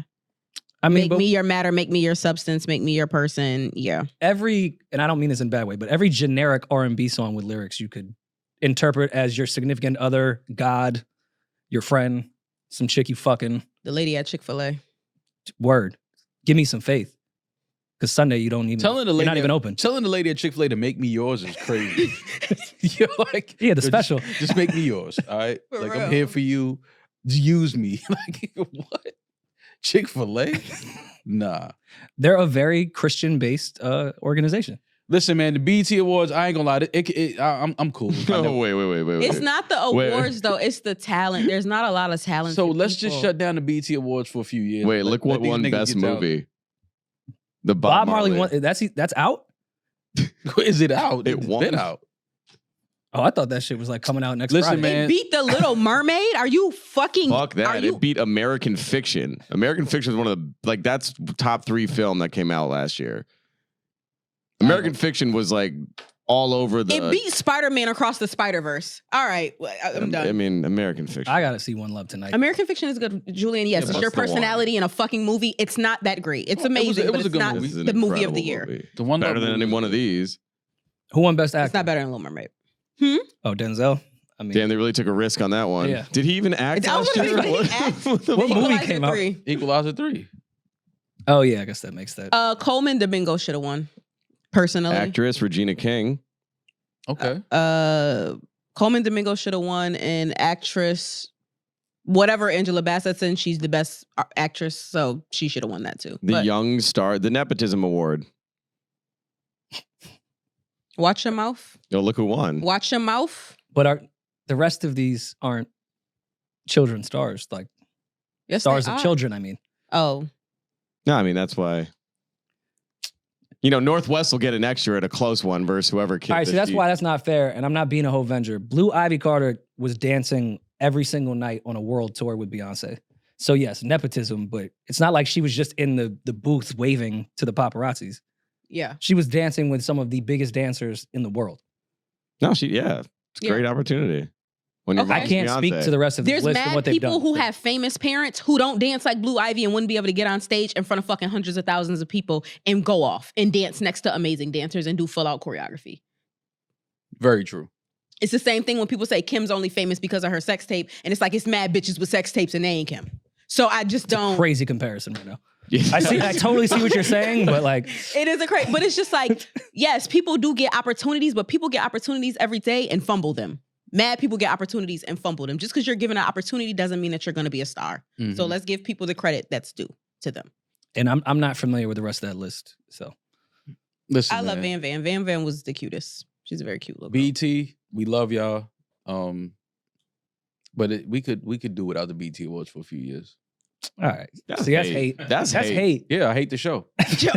All right, well. But that's not the BET Awards' fault. And I like the fact No, that I'm not saying it's their fault, but it's like, all right, let the talent pool kind of like catch up a little bit and let these artists develop, and then we can come back in maybe 3 years and see what we got. Like, but this shit, to do this every year, and this is the shit we putting forth, like Glorilla and all of them. We love them. We love Sexyy Red, but we don't need to see them performing. that's not fair. It's not fair. People It's want not to fair. see Sexyy Red perform. You want If I'm not me, but I don't dictate You want the to see entire it? demographic of Oh, what no, I'm BET. good. I like Demaris, it. you want to see it? Plenty of people wanted to see Sexyy If you're, Red. I'm just if you're talking to putting the people in together a this room right lineup, now. you want to hit I'm acting like these every mics and these cameras aren't here. bit I'm of talking to the Asian people in the room. demographic. There is a huge demographic that wants to see Sexyy Red perform at the BET Awards. They said Sexyy Red got the loudest like applause. Than she had bigger applause than any other performer in the crowd of her peers. That's So the yes, problem. people want to see Sexyy Red. Listen, I agree. We've already had the plant conversation and CIA and all. Yeah, you know Okay. where I stand. But Yeah. I'm It's just- saying I understand her being on the. Listen, it's okay to just be honest. That's not BET award level talent. It's not. It's just not. The performance is not. Like, you could put all the production on stage and have, it's just not. We're sitting there looking at it like, okay, I'm happy for Sexyy Red. I'm glad that she has a career and she's able to, make money and take care of her family and live a life that she wants to live. I'm not mad at that. But when we talking about putting this type of talent on a stage like the BET Awards, I'm just thinking that there's a certain level of talent that we're reserving for that. There's other award shows, the Soul Train Awards. Why would she be on the Soul Train Awards, Maul? Why would she be on the BET Awards? Because she's the most popular female. I wasn't going to be the one to say it, but just because you're popular doesn't mean you need to be on the stage performing. And that's the problem. But now. we just said during the New Artist Award, Tyla deserved it, but we understood the cultural impact that Sexyy Red has had. So I see why people were upset that she didn't get the award over Tyla. So I think that means she should be performing, though. No, that doesn't. The cultural impact Sexyy Red has had, you can't see why she's performing at the BET Awards? I can't. I could see why she's numbers, performing impact, image, everything. You haven't said anything about talent level yet. Oh, well, you're in the wrong business now. So you think Sexyy Red ain't the first business. untalented person to perform at the BET Awards? No, she's not. I'm not saying she is. I'm just saying now it's at a point where it may be more clear than ever that the talent pool, now we're looking at impressions online and following. Yeah. And Oh, I'm not arguing. All right. If we're that's your getting point, away then I'm with from you. we're getting away from the talent. We're too far away from the talent level. No, it's about the influence and the impact, but that's what's bringing money in. That's what's bringing money. You got to get a certain amount of views, a certain amount of clicks. You got to do. Yeah, what but you gotta do. I'm willing to bet that the views on this BET Award show might have been some of the lowest views ever. That's every award show, period. They go down every so year. it speaks to the level of talent that you're trying to put on TV, and people are not being fooled by it. It's like, oh, this is the Sexyy Red. Like, say somebody never seen Sexyy Red perform. They've seen her on social media. They've seen her on YouTube. They've seen videos, whatever. They're like, but now when you put her to perform and I'm sitting in my living room and I see it, I'm just like, I'm not impressed by that. What do you guys think about Ice Spice's performance? Lackluster. What do you guys think about Meg's performance? I think she did great. But it's a difference. It's a reason why Meg is doing arenas and shit like that and selling that shit out. She's an actual performer. She can actually perform. She has a certain level of talent. We don't disagree that there's a lack of talent with performances with this current pool that's here. We're just saying that's not what they're looking at for anymore. And I'm saying we need to start looking for that a little bit more. I'm not I couldn't agree with you more. I'm not mad at, giving people opportunity to touch the stage. It's okay to be like, yo, listen, you're not there yet. But let's not act like at award shows, this is the first time that a quote unquote lack of talent has been performed. I'm not saying that just has a lot of numbers. I never said it's the first time. I'm just saying now it's to me, it's more evident than it's ever been that we don't have a very large pool of talent right now. Glorilla performs. She's talented. I think it was a good mixed bag. But I think Glow did a good job on her performance.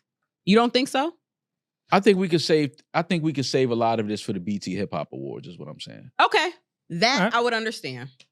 But that means that they would have. So, yes. So that was one complaint that I did see, and I really do heavily agree with. This should have been for the BT Hip Hop Awards. And also, there was not enough R&B present. I'm with that for sure. There should have been more R&B. If there was more R&B present, there would have been more talent present. There's some trash ass R&B shit out here too. There is. A lot of these niggas can't sing. You get these niggas out the studio without all the bells and whistles, and these niggas sound crazy. It's that happens. We know that. Yes. We know that. So I'm just saying, like, it's just, we have to start. And again, I'm happy for the Sexyy Reds and the Glorrillas and the Ice Spices, Bronx Legend. I'm happy for them. Like, I want them to have this opportunity to perform in front of the world and all. But my thing is, you also have to be at a certain level to be on certain stages, is all I'm saying. Yeah. Your talent level has to be at a certain level. That's all. I'm not mad at them. I'm not hating on none of these women. I think it's dope. Get your bag, stream your fucking songs, sell your merch, sell your products, whatever. But let's make sure the talent level is at a certain, it just has to be at a certain level at all times. That's all. Did Ross make it to the BET Awards? No, he was busy. He was preoccupied. He was booked. He was booked and busy. They booked him. Yeah, no, he was booked and busy. Rick Ross, obviously, the video broke. of Rick Ross in Vancouver at a show, and after his show, once he walked off stage, Rick Ross and his crew got into an altercation with some other festival goers, I guess. Well, reportedly, he walked out playing Not Like Us from his set. Yes, That's so what when he finished his set, off. When he finished his set, walking off the stage, his DJ went into Not Like Us, which is an intentional thing. You know, your DJ I don't think knows. Ross had enough hits. Maybe that like the DJ ran out of stuff. Yeah, so they figured go. You're gonna win the crowd back. Yeah, go with the song that everybody seems to be liking right now. Not knowing half the Hells Angels were in the front row. I just think it's funny that not knowing you're in Canada, like well, that too. That? Yeah, but like the biker gang was at whatever this festival was. Like well, who else are they? Were they Ross fans? Maybe I could see Ross having some biker fans. Absolutely, but the story is Ross got off stage, the record played, and some gentlemen approached him and expressed their not liking liking them. Yeah, we don't like that. And they said that Ross responded in a way that was, deemed to be disrespectful. And, you can imagine that Ross is a shit talker. He's a slick talker. If somebody came up to Ross and asked him about a song he's playing on the set, I could see Ross responding in a very slick way. How do you think security allowed people to get to Ross that easily? Yeah, why was Ross that accessible? Yeah, he looks like he's in the crowd. I don't know. That was the question I asked when I saw the video. I didn't see enough security. Maybe Ross figured this is a festival. It probably obviously they'll have security at the event. It seems like Ross has one of his personal bodyguards there. But he probably figured, it's a festival. It's not going to be in and out real quick. I don't need a huge security detail like that. And it just so happened that this altercation happened. But what does this mean, though? Because you've seen a lot of people react to it. They're talking about, oh, shit, Ross, he got pressed in Canada. Did Drake send the goons and all of this shit? I don't think Drake sent anybody. Number one. Yeah, I understand that it was in Canada, but it was in Vancouver. Like it was in Vancouver. That's like Maine. Not saying that Maine to Washington. Like, yeah, but not saying that Drake can't reach. No. That's my point. Is Drake could reach anywhere on Earth. Right. So just because it was in Canada, I don't think that automatically means that Drake sent someone to Vancouver. Because where was Ross yesterday? Right. Like it didn't have to be. If he was in Toronto, then I'd be like, all right, that kind of checks out. Yeah, kind of feels like that might have been something in more direct correlation. But Vancouver is just another city on the complete opposite side of Canada, so I don't put the same connection that people do. No, I think that this was just somebody that felt the way about something that Ross did at his set. Somebody that obviously had backstage access, because I think the other one of the gentlemen is an artist himself. So they obviously had backstage access, and I think that this is just a case of them having words and words turn into physicality. Like, I don't think that this has anything to do with Drake. I get why people are trying to paint it that way. And then when the post went up, Drake liked the post. Which to me, was a little too petty. Like, don't tie yourself. Nah. You can't do that. Why can't we do that? Because when niggas is parading and crip walking to them a legend, I'm a pedophile, I could sit at home and like a post. All I did was like a post. So you can't do that. You can't say, oh, that's petty. That's no. See, this is what no, Maul nothing. All right, but Drake knows his power and his reach and what it means for Drake to like a post he does. of Ross being beat up in Canada. The same way that was intentional. I don't think it has anything to do with each other, but I know how the world thinks. The same way Drake liking that post was intentional because he knew what people would say and how people would react to him liking it, is the same way Ross played that record and walked off stage. Why that was intentional. It's the same shit. Okay, you are so right in that You can't be mad at how I react to your intentions. You can't be mad at the way Drake reacts to the intentions of somebody doing something or in his direction. We can't do that. The thing with Drake, though, to kind of what Rory's point is, it's now that Drake, by liking a post, it means he's acknowledging it and agrees with that behavior, whatever. So in turn, it's pretty much retroactively a dog whistle for him to let people like, hey, if other people come here and do this, you have my permission to go out and attack. I'm not saying he's directly saying that by any means. Well, 40 said it. Sure, yeah. I mean, like other people that are very close to him have said this, but it's evident that while liking this, even though he probably will never speak on this publicly or make any other reference to this incident, that alone makes other people like the gentleman that had the ponytail that threw the first punch and others from Canada to be like, oh, Drake's still on our side. We got the green light on everybody that plays that record in our city. The same way they stormed the Capitol because Trump. Yes, yes. Same shit. Yeah. Dog whistling is a very effective. I don't think tactic. liking a post and Trump's actual speech of saying never surrender. It's the same tactic. Yeah, effectively it's the same tactic. Whatever. So, but I just feel like the president of the United States just saying never surrender. Let's go over there is a little more drastic. That was a little more liking direct. a post. What else did he say? I'm not doing this. Oh yeah, see, he that's said what I'm saying. stand by, right? No, that's not what he said. He said that about the Proud Boys. That's not what he Oh, said. word, yeah. But Well, anyway, their time's coming. So yes, I do get how that looks if Drake likes the post. But again, you can't be mad at somebody for liking the post of somebody getting hands put on them or getting into an altercation based off the fact that, okay, they're probably upset that you're playing this song. They asked you why you playing that, and then you responded in the way that you wanted to respond. At that point, it's grown men having an altercation about something, and disrespect is presented, and this is how men respond to disrespect sometimes. Yeah. Listen, It happens. I think it above all, think it was corny for Ross to end his set with Not Like Us. Above everything. And that's the bottom that line. we're talking about below that. And y'all know how I So- feel about Ross, one of my favorite rappers. What do you have an alibi? Do I have an alibi? Yeah. What? You were kind of vague with what you were doing the last few days. Mm-hmm. Where was you at? You got your hair undone in home. Vancouver. You love Canada. I knew that was your foot. Vancouver? Yeah. I've maybe been to Vancouver once in my entire life. I've never been. I really This wanna go. week? No, No. definitely not this week. I can promise you I was nowhere near. You went for the first time this week. Not at all. For was Ross's show. was nowhere near it. But They put Maul in a biker vest to throw us off. Ross gotta wear this L. This is an L for Ross. I've noticed he's been quieter than he usually is. No, he ain't quiet. He's laughing. He responded. No, I saw the posted up. laugh. He But responded. Ross you know, but it's is way more vocal than a laugh. yeah, but this is a loss on. I never thought I would have seen somebody try to pop on Rick Ross like that. Never. Yeah, that is kind of wild. Like seeing somebody take a swing at Rick Ross is something I thought I Wait, would never. What was that hip hop is dead Ross meme? Just that. Oh, I thought that would have been funnier. Never mind. Like, so he got to wear this L. You can laugh about it. You know, it was just a little fisticuffs, bottles being thrown, that type of shit. But to the bigger conversation of what does this mean moving forward? You know, artists going into Canada that seem to support that record. What happens from there? I don't know. Again, I don't think Drake had anything to do with this. But This was his response. yeah, Vancouver was fun. Next time.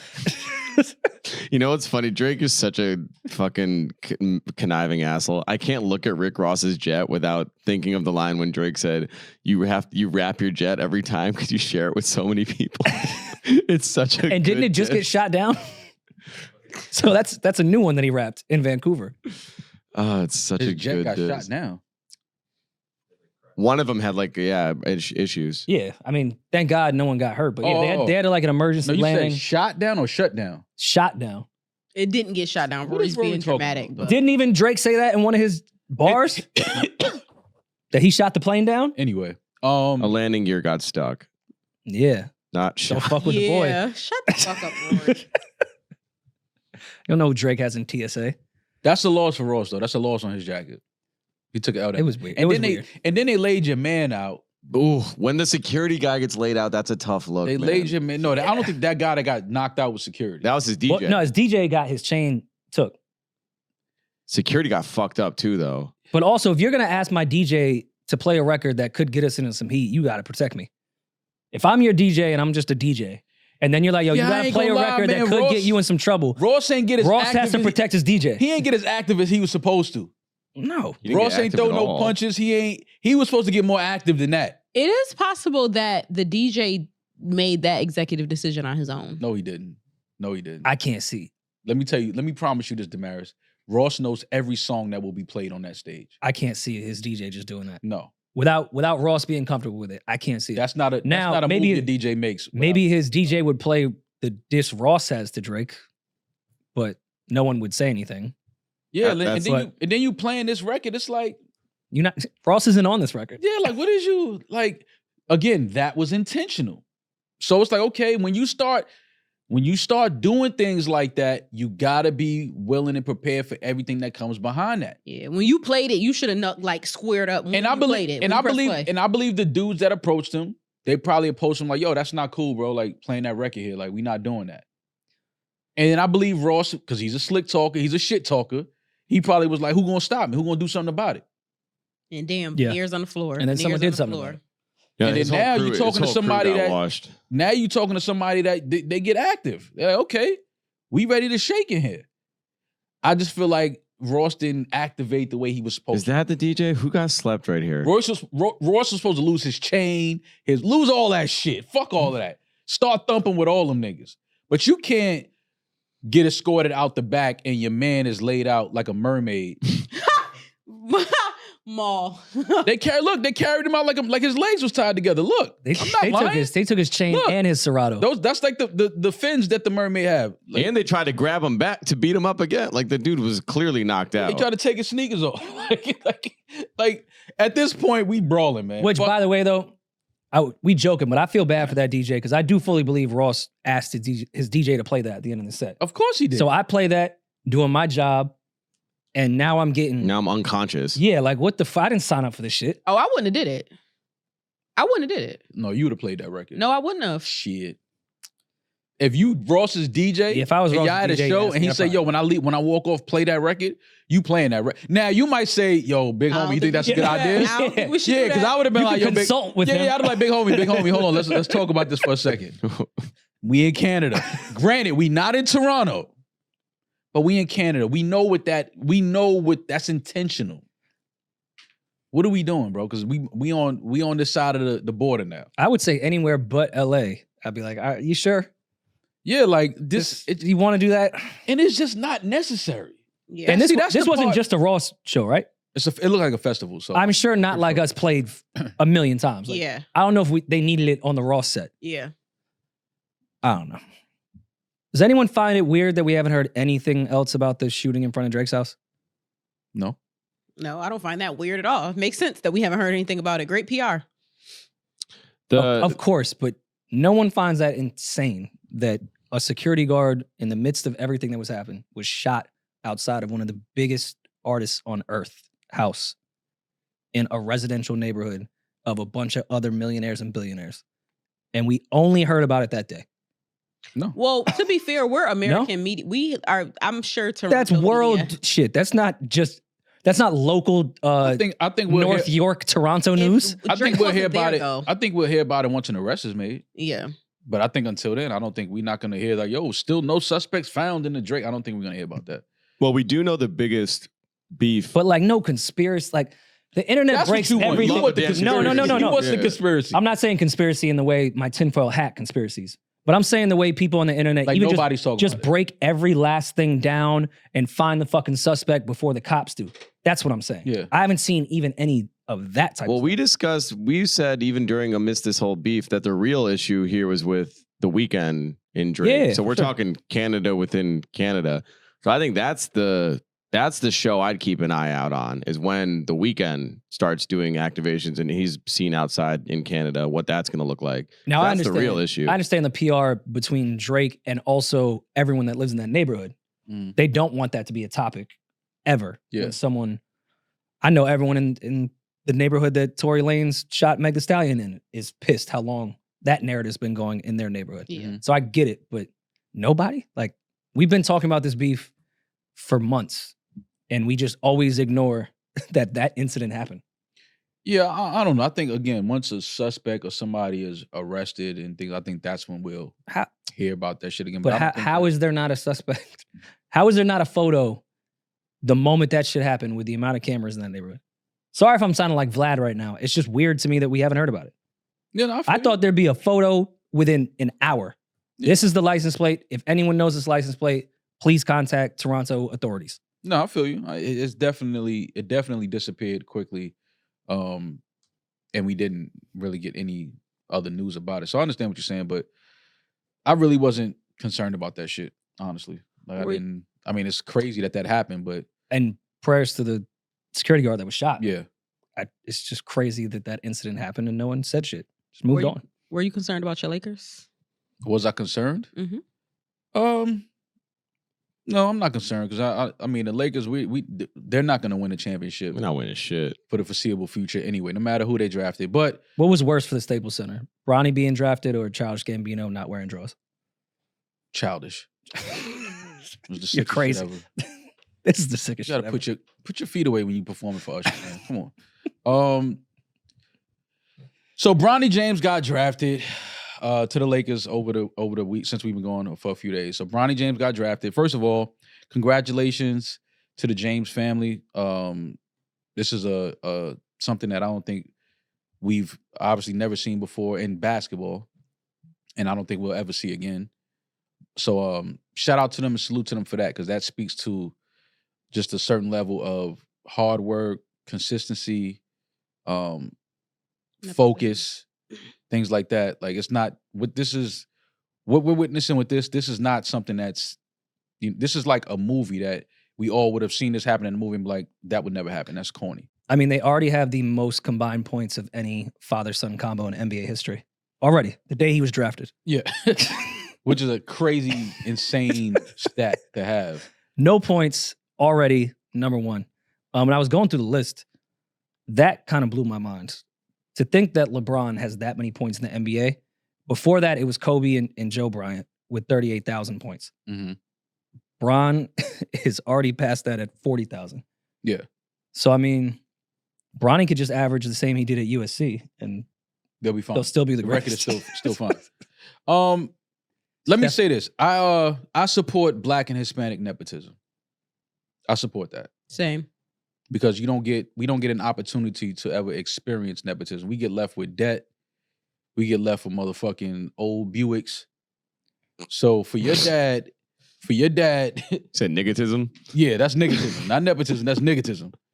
So for your dad to be the player that he is, arguably one of the greatest ever, and still be playing at a level that he's playing at long enough for you to have been, a college athlete and then enter the NBA draft.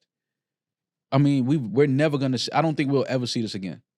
I don't think we'll ever see a player play as long and as great as LeBron has played, to where their child is now eligible for the NBA draft and they will actually be on the NBA floor together. I don't think we'll ever see it again. Yeah, I'm here for the jokes on it, but I mean, like I said last episode, I think this is cool nepotism. Yeah, but the same way nepotism works, you're doing it at the expense of an organization.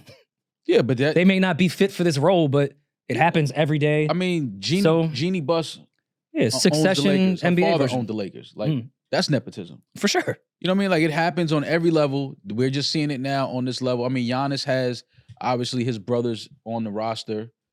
The Nasses probably wouldn't be on the NBA roster, but that's still his brother. That's like his peer. You understand what I'm saying? Like it's a difference when you talking about this is my child. Yeah. Like y'all have video and footage of me and him when he was 1 year old, like at All-Star Weekend. Mm-hmm. And now he's on my team. Fire. It's crazy. We're never going to see this again. We're never going to see it.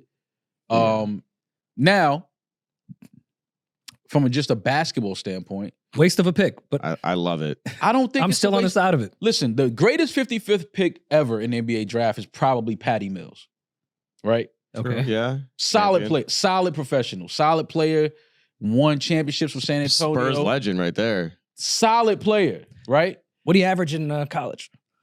I have no idea. Couldn't tell you. But at least for that pick to be considered valid years from now, Bronny just has to be half of what Patty Mills was. Just half. And it's like, okay, not a bad pick. Because that's the other thing about this that people are not speaking to. What if he develops? What if he develops? Okay. And turns out to be a very serviceable player. As much as you guys think I'm a hater, I'm going to be rooting for them. And I've never been like, LeBron's never been my guy. I appreciate greatness. Yeah. But yeah, I'm going to root for them. This is cool. Bro, with the 50, I don't want to see this fail. Now, if they would have passed up on... Still fuck the Lakers, but... If they would have passed up on Steph Curry...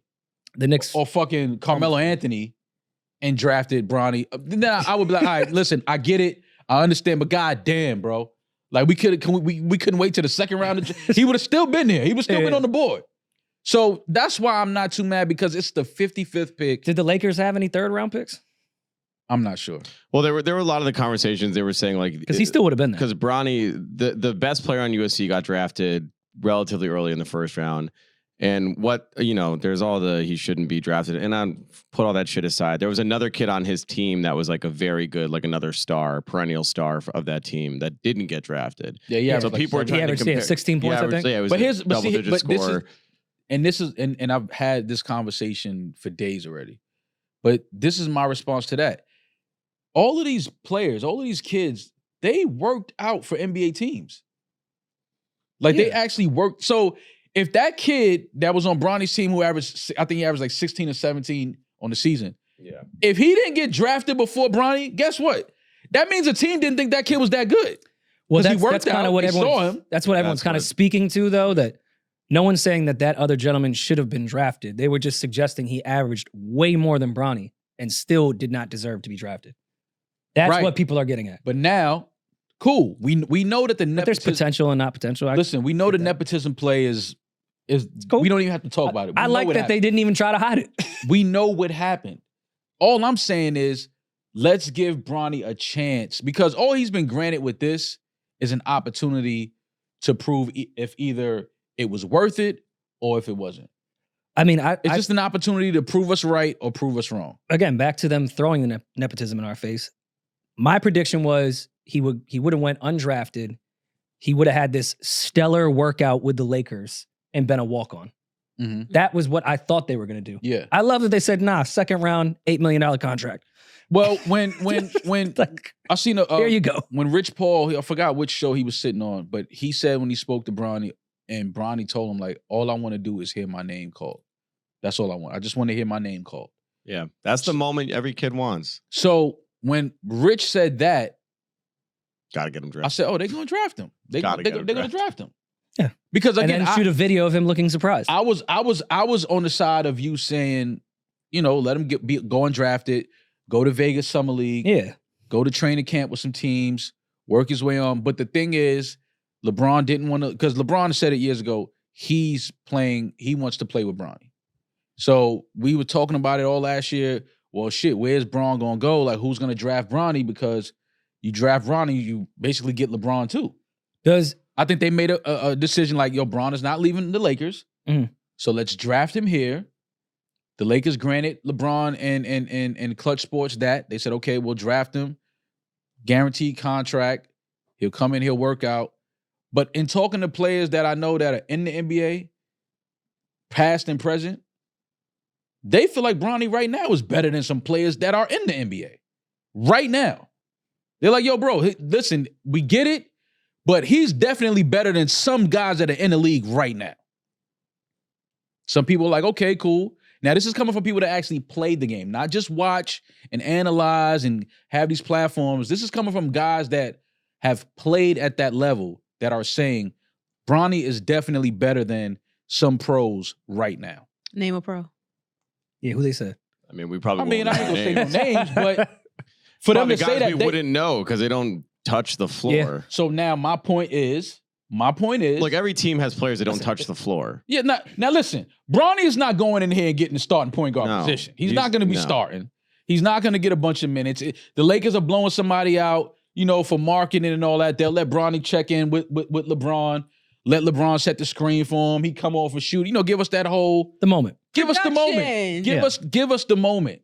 I'm not mad at them being able to give us this moment. But does the allure leave when that happens a few times and it doesn't go well and they can't justify? Of course it does. Keeping that moment. Of course it does. All right, this is not working. He got to go on the bench. If this was any other player, but I think he'd be gone. I think with this move, though, the Lakers agreed. They assumed the role of we're not a championship team. But they know that our singular focus this year in this draft was this particular moment, which on the back end is going to yield a lot of his jersey's already the highest selling jersey. They're gonna they'll sell if LeBron puts James Sr. on his jersey.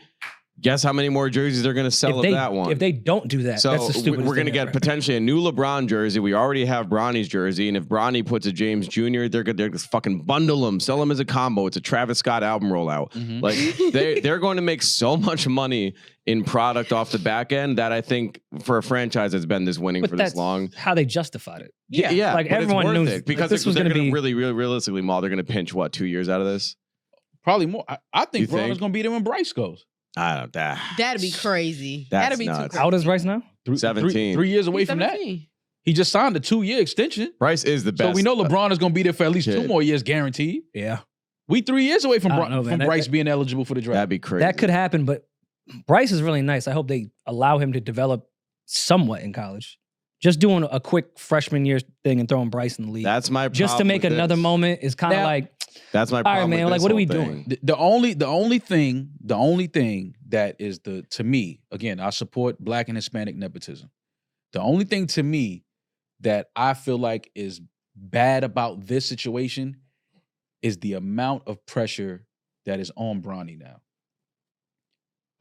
Listen, LeBron, as a dad, LeBron did what most dads dream about doing. So salute to LeBron for that.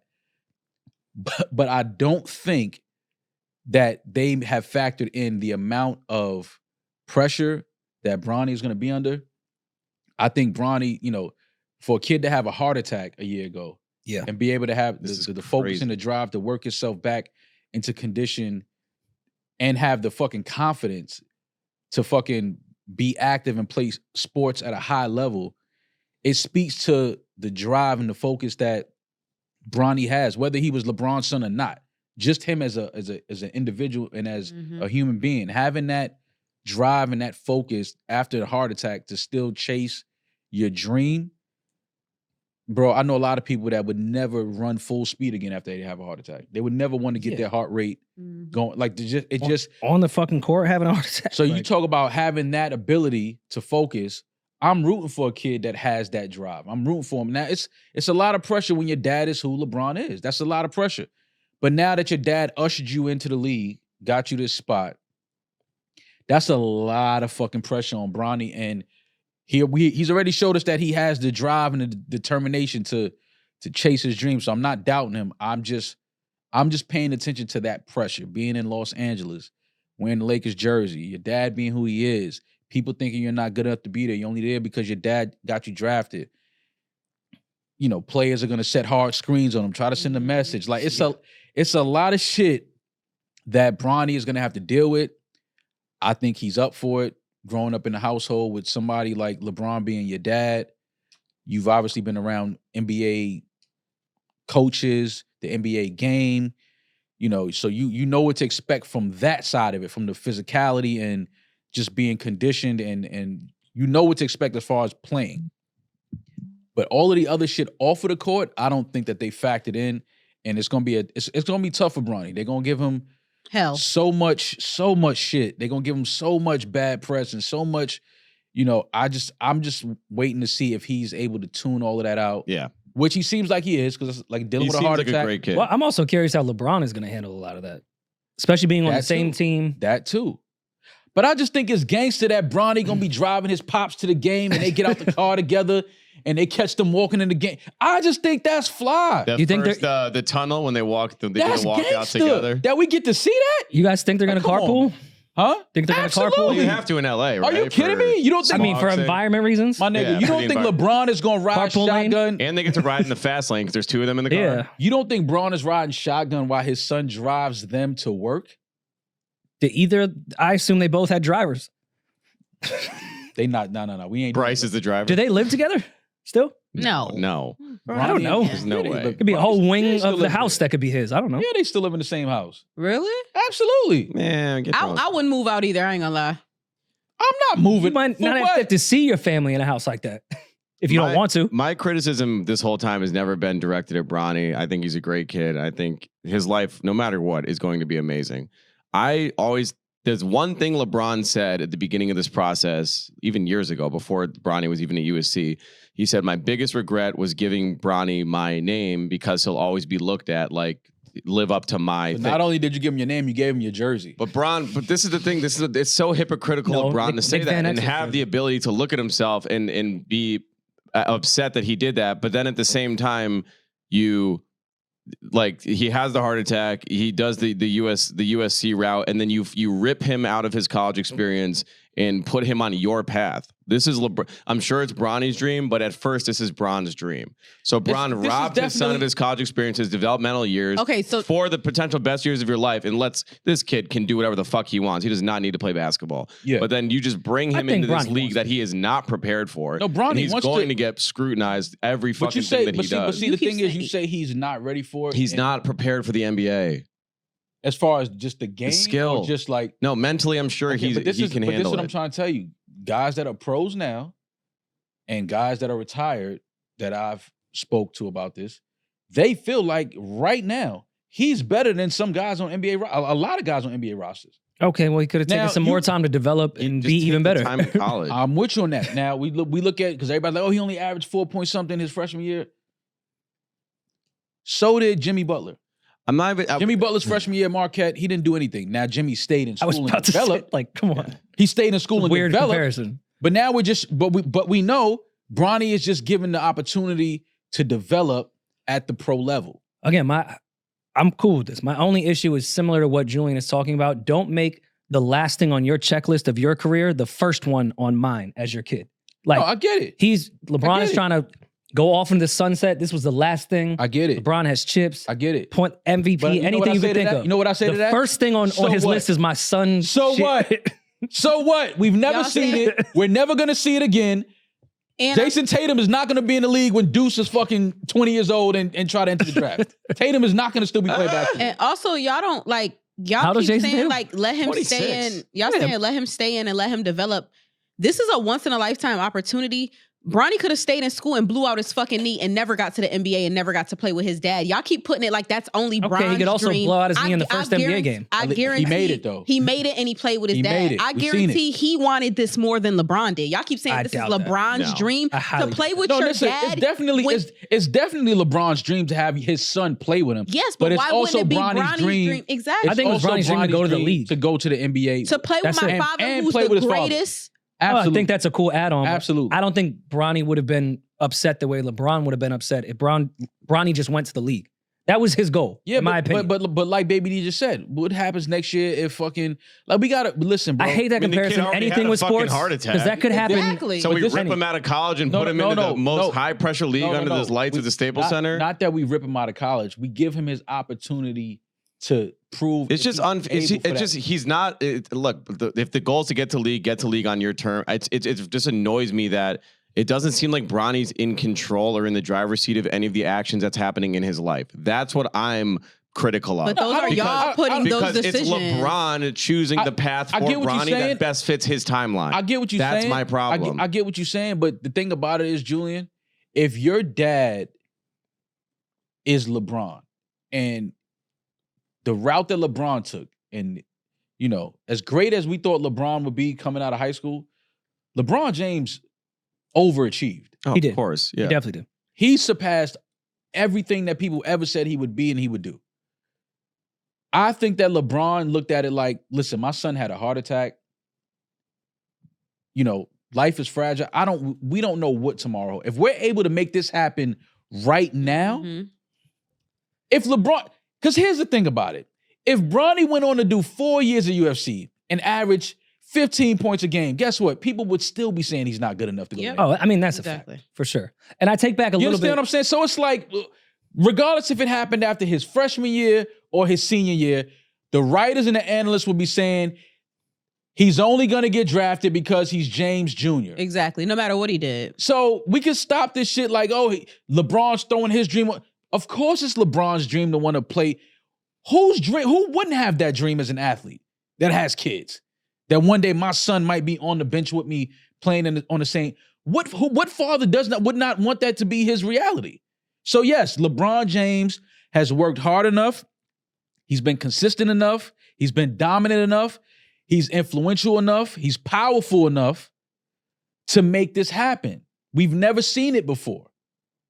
So what? Let it happen. Let it unfold. Let's watch the story because, again, what if Bronny turns out to be a very good... Why is nobody speaking to that side of the story? Yeah. What if he turns out, he goes into Vegas Summer League, he goes into training camp, he starts fucking killing, he picks up the NBA game fast, he adjusts quickly, and becomes a very good...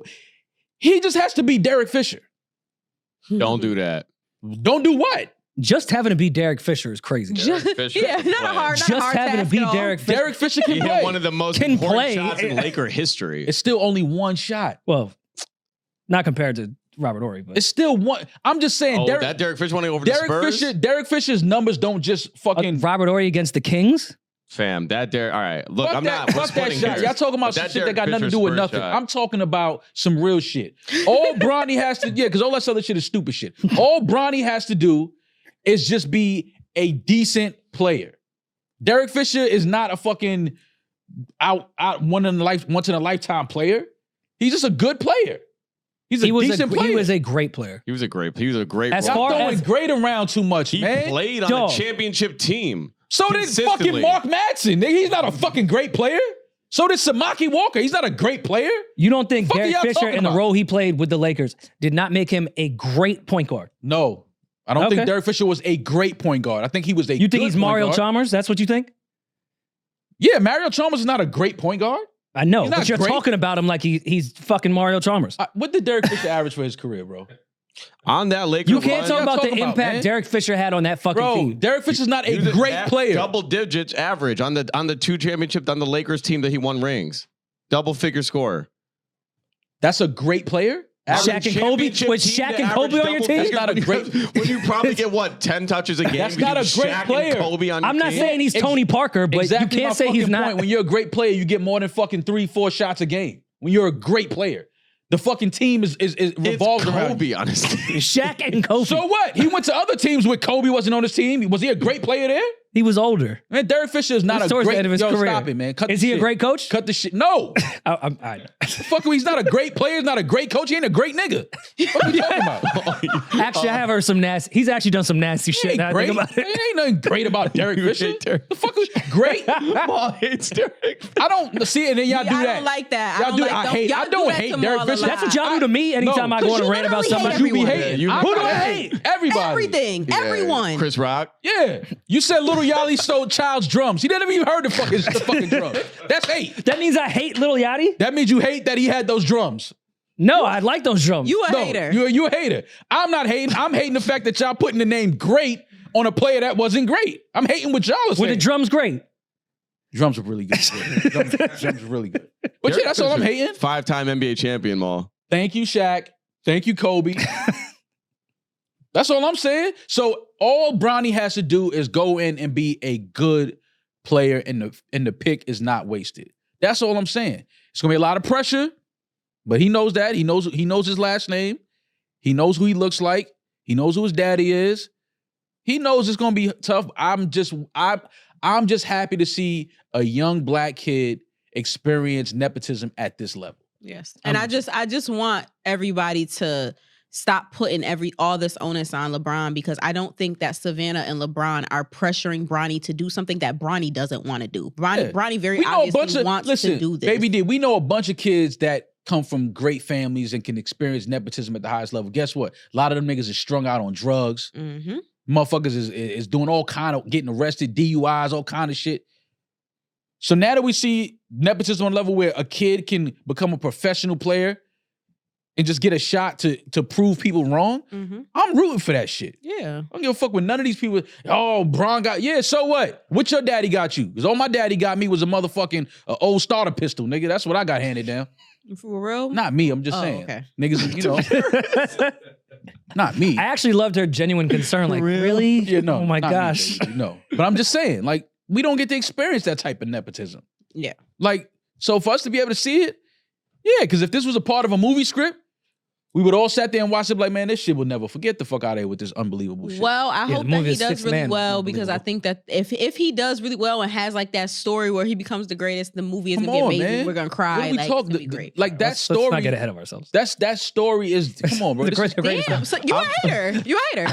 Look with you. I'm really rooting for I Bronny. started this out with saying I hate the Lakers, but I am rooting for Bronny and LeBron. Yeah, then your emotions changed. So now you're a hater. Yeah, your the true colors. Because she said he has the potential to be one of the greatest? No, that's not what I said. That's not what I said. I said the movie. I said if he has that amazing comeback story, this movie has the potential to be the greatest comeback story. Doing a metaphor. Y'all niggas sat here and said Derek Fisher was a great player. Yeah. Great role player. Great role. Okay, was he a great role player? Can you go with that? Come on, Maul. A great in that system as that point. He was a great role player, yeah. Right, cool. That's all I said. No, you said he was a great player. You said he was a great player. I said he was a great role player. That's not. No, I said he was with you, dog. You said he was a great player. No, I know I did. You said that I know. too. I said that. You did. You said he's a great player. You started yelling before I said great player, and then I said in that system wasn't he great? But I did definitely say that he was a great player. Y'all niggas thought he was a great player. He also thinks Derek Fisher's shot was better than Robert Ory's. So I don't even know where we can go there. I'm not. Why is it always got to be better than? I said they're both incredible shots. That's all I said. I never said it was better than Robert Ory's. Listen, did too. Listen, Jalen Brunson, great player.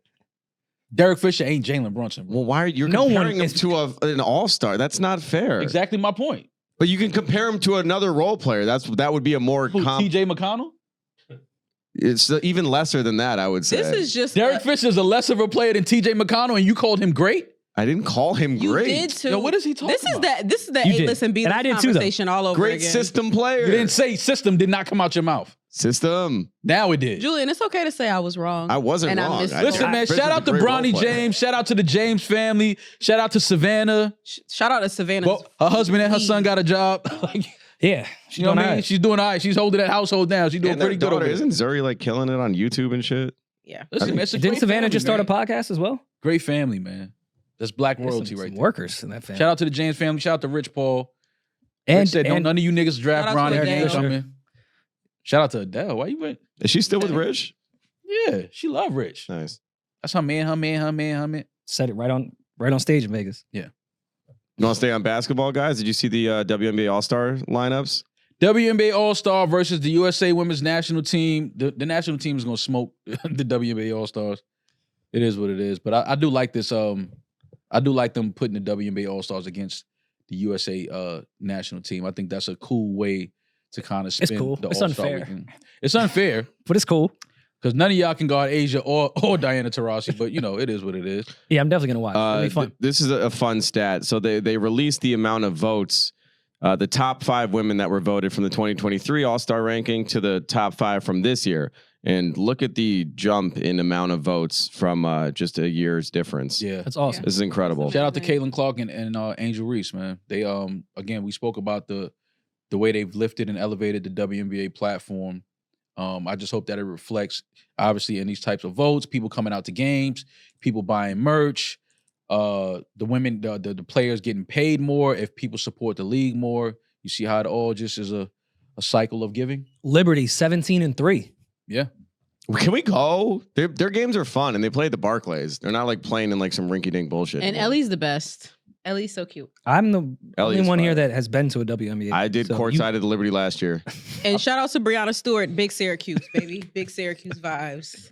Oh, Big she's Bree. from Syracuse. Connecticut legend. Connecticut legend. So why she ain't go to Syracuse? Because no one wants Do they to have that shit. a women's program like that? No. Syracuse? I really don't know. I mean, of course I know UConn has amazing. It's not you. I mean, it's not. Yeah, like is it comparable? Clearly, she's extremely good at basketball. Yeah, but Brianna was there an incentive for her to go to Syracuse instead of UConn? When you as great as Brianna, fuck it, I stay home and elevate the program. That's true. That's all. Y'all can't beat us. They just broke the game. It was like yesterday, 2 days ago. The Aces and the Fever just broke another attendance record. It was over 20,000 people. Shout out to Caitlyn Clark. Yeah, it was cool. And that game was in Vegas. So I saw a clip of Caitlyn Clark. Somebody asked her if she gets like in-game advice and shit from like players and teammates, and she was like, she said, "No, I wish. Like nobody talks to me." Small. What would you say? But it's also a professional level competition. Like no, like even her teammates don't give her. That's fucking crazy. Not just the opposing team. Then that's fucking crazy. Yeah, like nobody. No, I just saw Shorty apologize. But that was the literal quote. Maul wasn't exaggerating. Nobody gives me advice in games. I wish. No, but was it the other team? No, she's talking about nobody. She said nobody gives me Which just advice. isn't true. That can't be How true. are you gonna tell her what's true for her? Because that's not. It's a team sport. They taught like. There's no way she's just walking around this whole franchise and no Fam, one's giving fam. her a fucking word of advice. Julian. They don't even come to her aid when bitches is throwing her to the ground. They don't They even don't come pick her up. They don't pick her up. You think they giving her advice crazy. like, yo, you should set the screen next time and come off and get it to your two dribble pull up. I mean, we not even helping her up off the floor. Like, It's so amazing to see the Racism is difference crazy. between her Yo. and like, for example, Angel Reese is such a lead. She's a rookie, but she's such a leader on her team. Like her and her team is so tight knit. Like they have Yeah, but- clips come out all the time and stuff. yeah, but the way that team welcomed Angel Reese, they was dead wrong for that. Yeah, no, how they welcomed her was You saw that welcome they had? Yes, I saw it. Oh, that little like high school like You walkout. saw that shit? Yeah. You saw how they welcomed Caitlyn Clark? They threw a fucking parade. Like, how they did Angel Reese like that? Andrews walked into a high school gymnasium. It was like, this is it. It That was like so two fucked fold up. out chairs and a table. But how does the NBA like welcome rookies? When you're the carry my bag. when you're the top, when you're LeBron even said that he used to have to carry bags his rookie no, season. that's That's part of. I'm different. talking Yeah. about welcoming one of the biggest names Yeah. to the league. Yeah. Come on, fam. You gotta welcome Angel a little better than that. That's all Yeah. I'm saying. But yeah, she seems like such a amazing. She's This was going it. to be. Caitlyn may be like the star when it comes to like points and shit like that. Angel Reese is the star rookie when it comes like her whole persona and everything. Like, Well, I think Yeah. Angel is more. She's more marketable away from the game than Caitlyn is. But when you talk about She gives more of a personality to the public. I don't know. We don't know either of these women, but when you talk about tickets and viewership, people are gonna lean more towards Caitlyn because her style of play. Obviously, she's one of the greatest shooters. But Angel, when you talk about marketing and you talk about sponsorships and things like that, like Angel has that personality, that look that the WNBA can grow outside of just on the court, the game. yeah. Caitlyn is going to elevate the game as far as just skill, play, things like that. Angel's been killing too. I was about But to say, Angel- shout out to her. She broke the record for most back-to-back double double doubles. doubles, but I think this is why they need each other, is because they both are going to elevate the WNBA in different areas, gameplay and then marketing, which is why it's special to have them in the league at the same time. Yeah. Angel will give you Charles Barkley-esque commercials of I'm not a role model type shit. Like, Exactly. she'll do iconic marketing shit. Exactly. She'll But do she's that. up. I just don't want that to get lost that she is also an amazing player. And Yeah, I don't, No, I don't nobody. think that's lost at all though. can't- while Caitlyn's over there saying that none of her teammates give her advice, Angel Reese's teammates won't stop talking about how amazing a teammate she is. Yeah, no, I get it. Like, You know women are shady. yeah, they just don't. People don't like Caitlyn Clark for whatever reason. I don't know what it is. Never met her. Caitlyn Clark could be an asshole. I don't know. I've never met her, but Or she could be hysterical. she could be fucking Jim Carrey. in the locker room. She could be, you know what I mean? Why a But- white comedian though? That's racist. She was Okay, like Chris Rock. Yeah, why couldn't she be the Alright, Chris Rock of the WNBA? All right, she's the Jim Chris Rock Carrey's of the funnier. WNBA. Like whatever. But Jim Carrey's funnier than Chris Rock? Yes. Yes, let's go. Yes. Fire it up. They're two totally different comedians. even though. compare their They're not styles. comparable at I've all. never seen a Jim Carrey stand up. Okay, He's but not you a stand-up. He's That's not not- stand up. So how is he? Oh, he's a funnier comedic actor. Yeah, But that's not fair. Like I give you they're that. two totally He's a different- funnier comedic actor, 100%. He's a much better. But when you say actor, he's that's not funnier even close, than, yeah.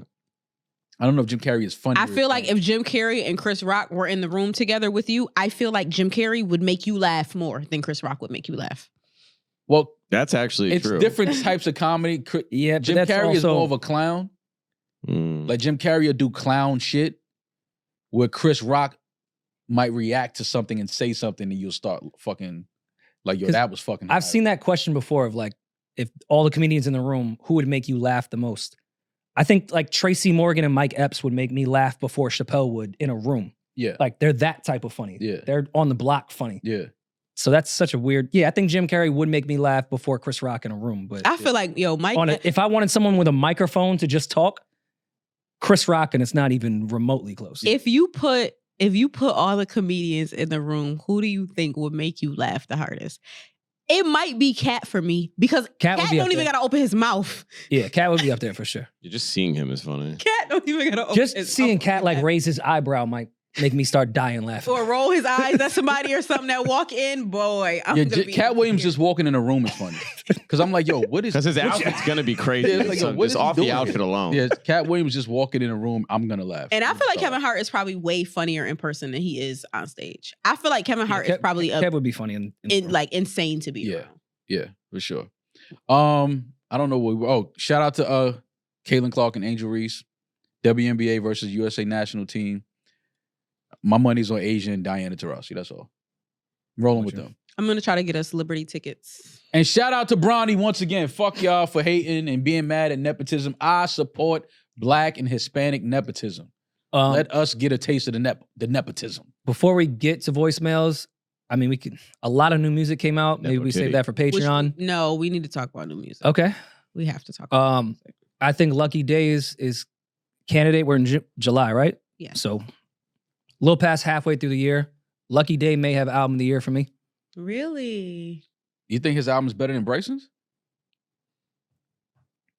Nah. Yeah. No, sir. Kinda, yeah. That Bryson album is fucking crazy. I think it's unfair to say man. to Bryson right now because Lucky Daye just came out, but that Lucky Daye album is very special. It's a good album. It's a really good album. I like it. I'm still on my first listen. We were listening to it while we were hanging out here. But I'm 7 songs in. There's not a miss so far. So that Bryson Tiller album is really, really good. But off just weekend listen, that Lucky Daye shit is crazy. No, it's a good album. I like it. I like Lucky Daye. I like his album. Lucky Daye's he's on catalog. He's on tour soon, right?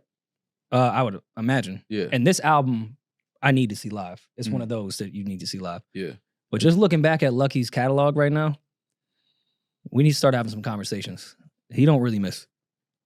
Like, at all. His albums are crazy. What's he, 3 for 3 now? Yeah. Did Giveon drop something? If he did, I missed it. I've been waiting for Giveon. Same.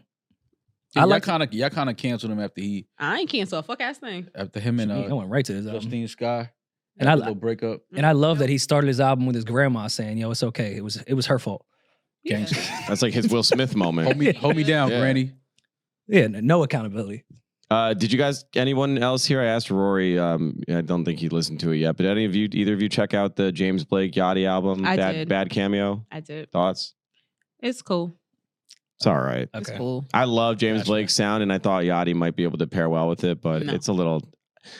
I thought I was worried about it. Coming off of Yachty's last album, I had like a high expectation because I thought that sound lent itself more to what James Blake could like complement, but it wasn't. It kind of became too drab and just like, all right, yeah, I get it. I'm gonna listen to it because I do fuck with both of them, but the episode that you missed, we had the exact same take. Oh, really?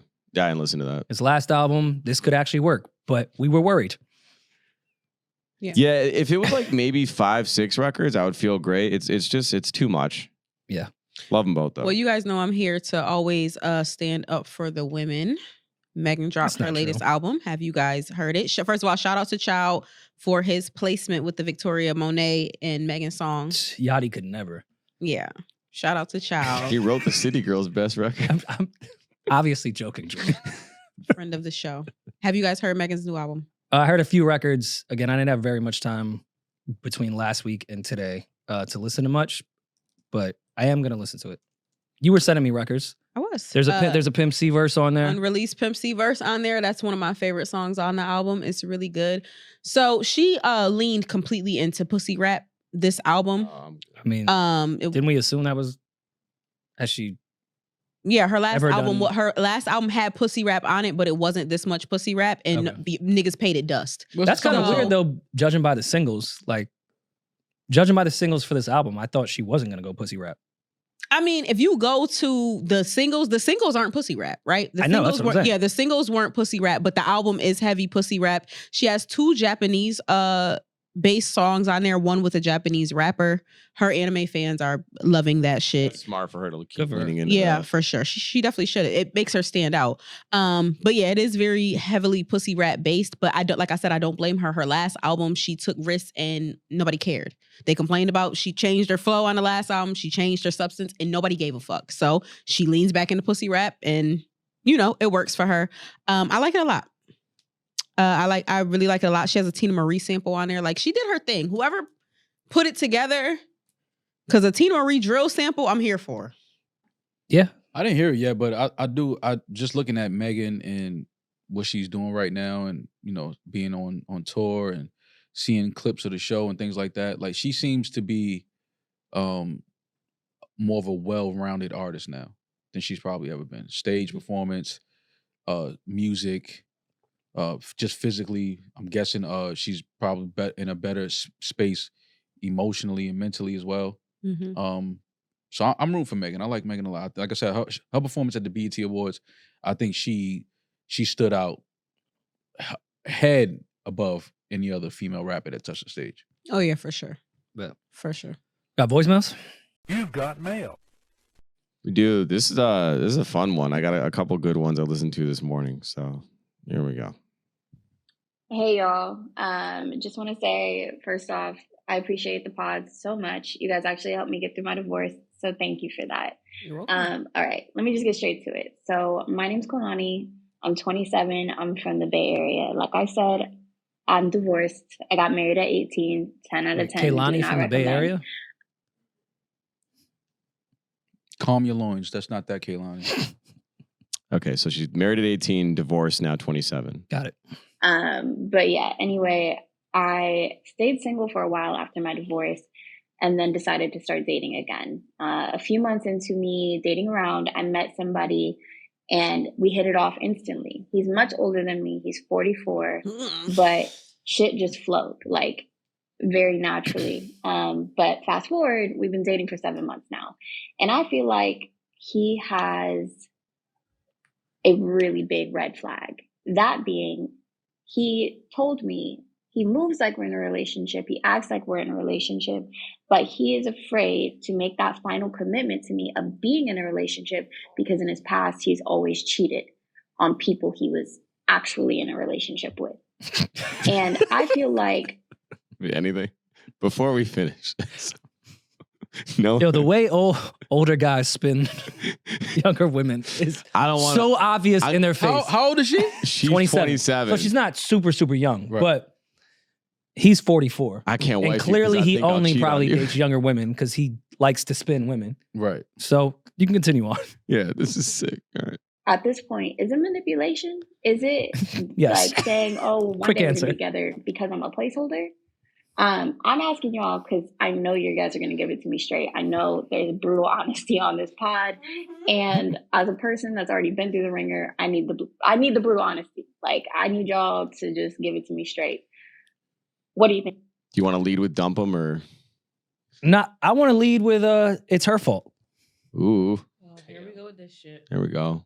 It is, but She just asked for brutal honesty from us. The guy she's dating just gave her brutal honesty. and she ain't taking it. So what the fuck am I? No, exactly. I'm not going to give you brutal honesty because that guy just gave you honesty and now you're asking us, what should I do? What do you think you should do? You see? And that's the difference when you're dealing with a nigga that's really pimping. Bay Area. That's pimping right there. You give it to her straight. Listen, this is what it is. And this is what it ain't. Deal with it or don't. But that's not how he presented it. How he presented it. How he presented it was hilarious. And you know, we have an amazing time. But any other time I've been in a relationship and I just cheated and I don't want to disappoint you like that. I don't want to let you down or hurt you. So I just don't think I'm ready to. He manipulated her. He's saying you don't. It's bad Is that manipulation? He's saying you don't deserve that version of me because I know I'll hurt you. So how about we just stay in like this gray area where like I don't actually commit and I can fuck other bitches but not feel as bad. Yeah. That's Oh no, literally what he's saying. that's what he's saying for sure. Don't get me wrong. 44. But he's given her the option. If he was still continuing on to do this relationship shit and saying, yo, we're in a relationship but still fucking around, that's manipulation. No, He straight up told her. Cheating. He's not manipulating nothing because he's telling her exactly what it is. He's not telling exactly what it is I don't want to be with you. No, he said I want to fuck you and fuck other women. Yeah, but what if it's not that? What if he wants to be with her? He doesn't want to be with her. He would be does. with her. No, he's with her. He's just saying like, yo, like in my past, whenever we try to take shit to a certain level, it just always, you know what I mean? It just falls apart. It doesn't fall apart. I cheat. It falls apart. And if she decides to stay with him, he's getting ahead of getting caught cheating and going, yo, I told you so. Yeah. That's manipulation. Is that manipulation, It's though? laying the groundwork for manipulation. He's giving her the it could lay the It's groundwork bad. for it. No, listen, I'm not taking her off the hook because it's shitty manipulation. He is with his actions telling you what it.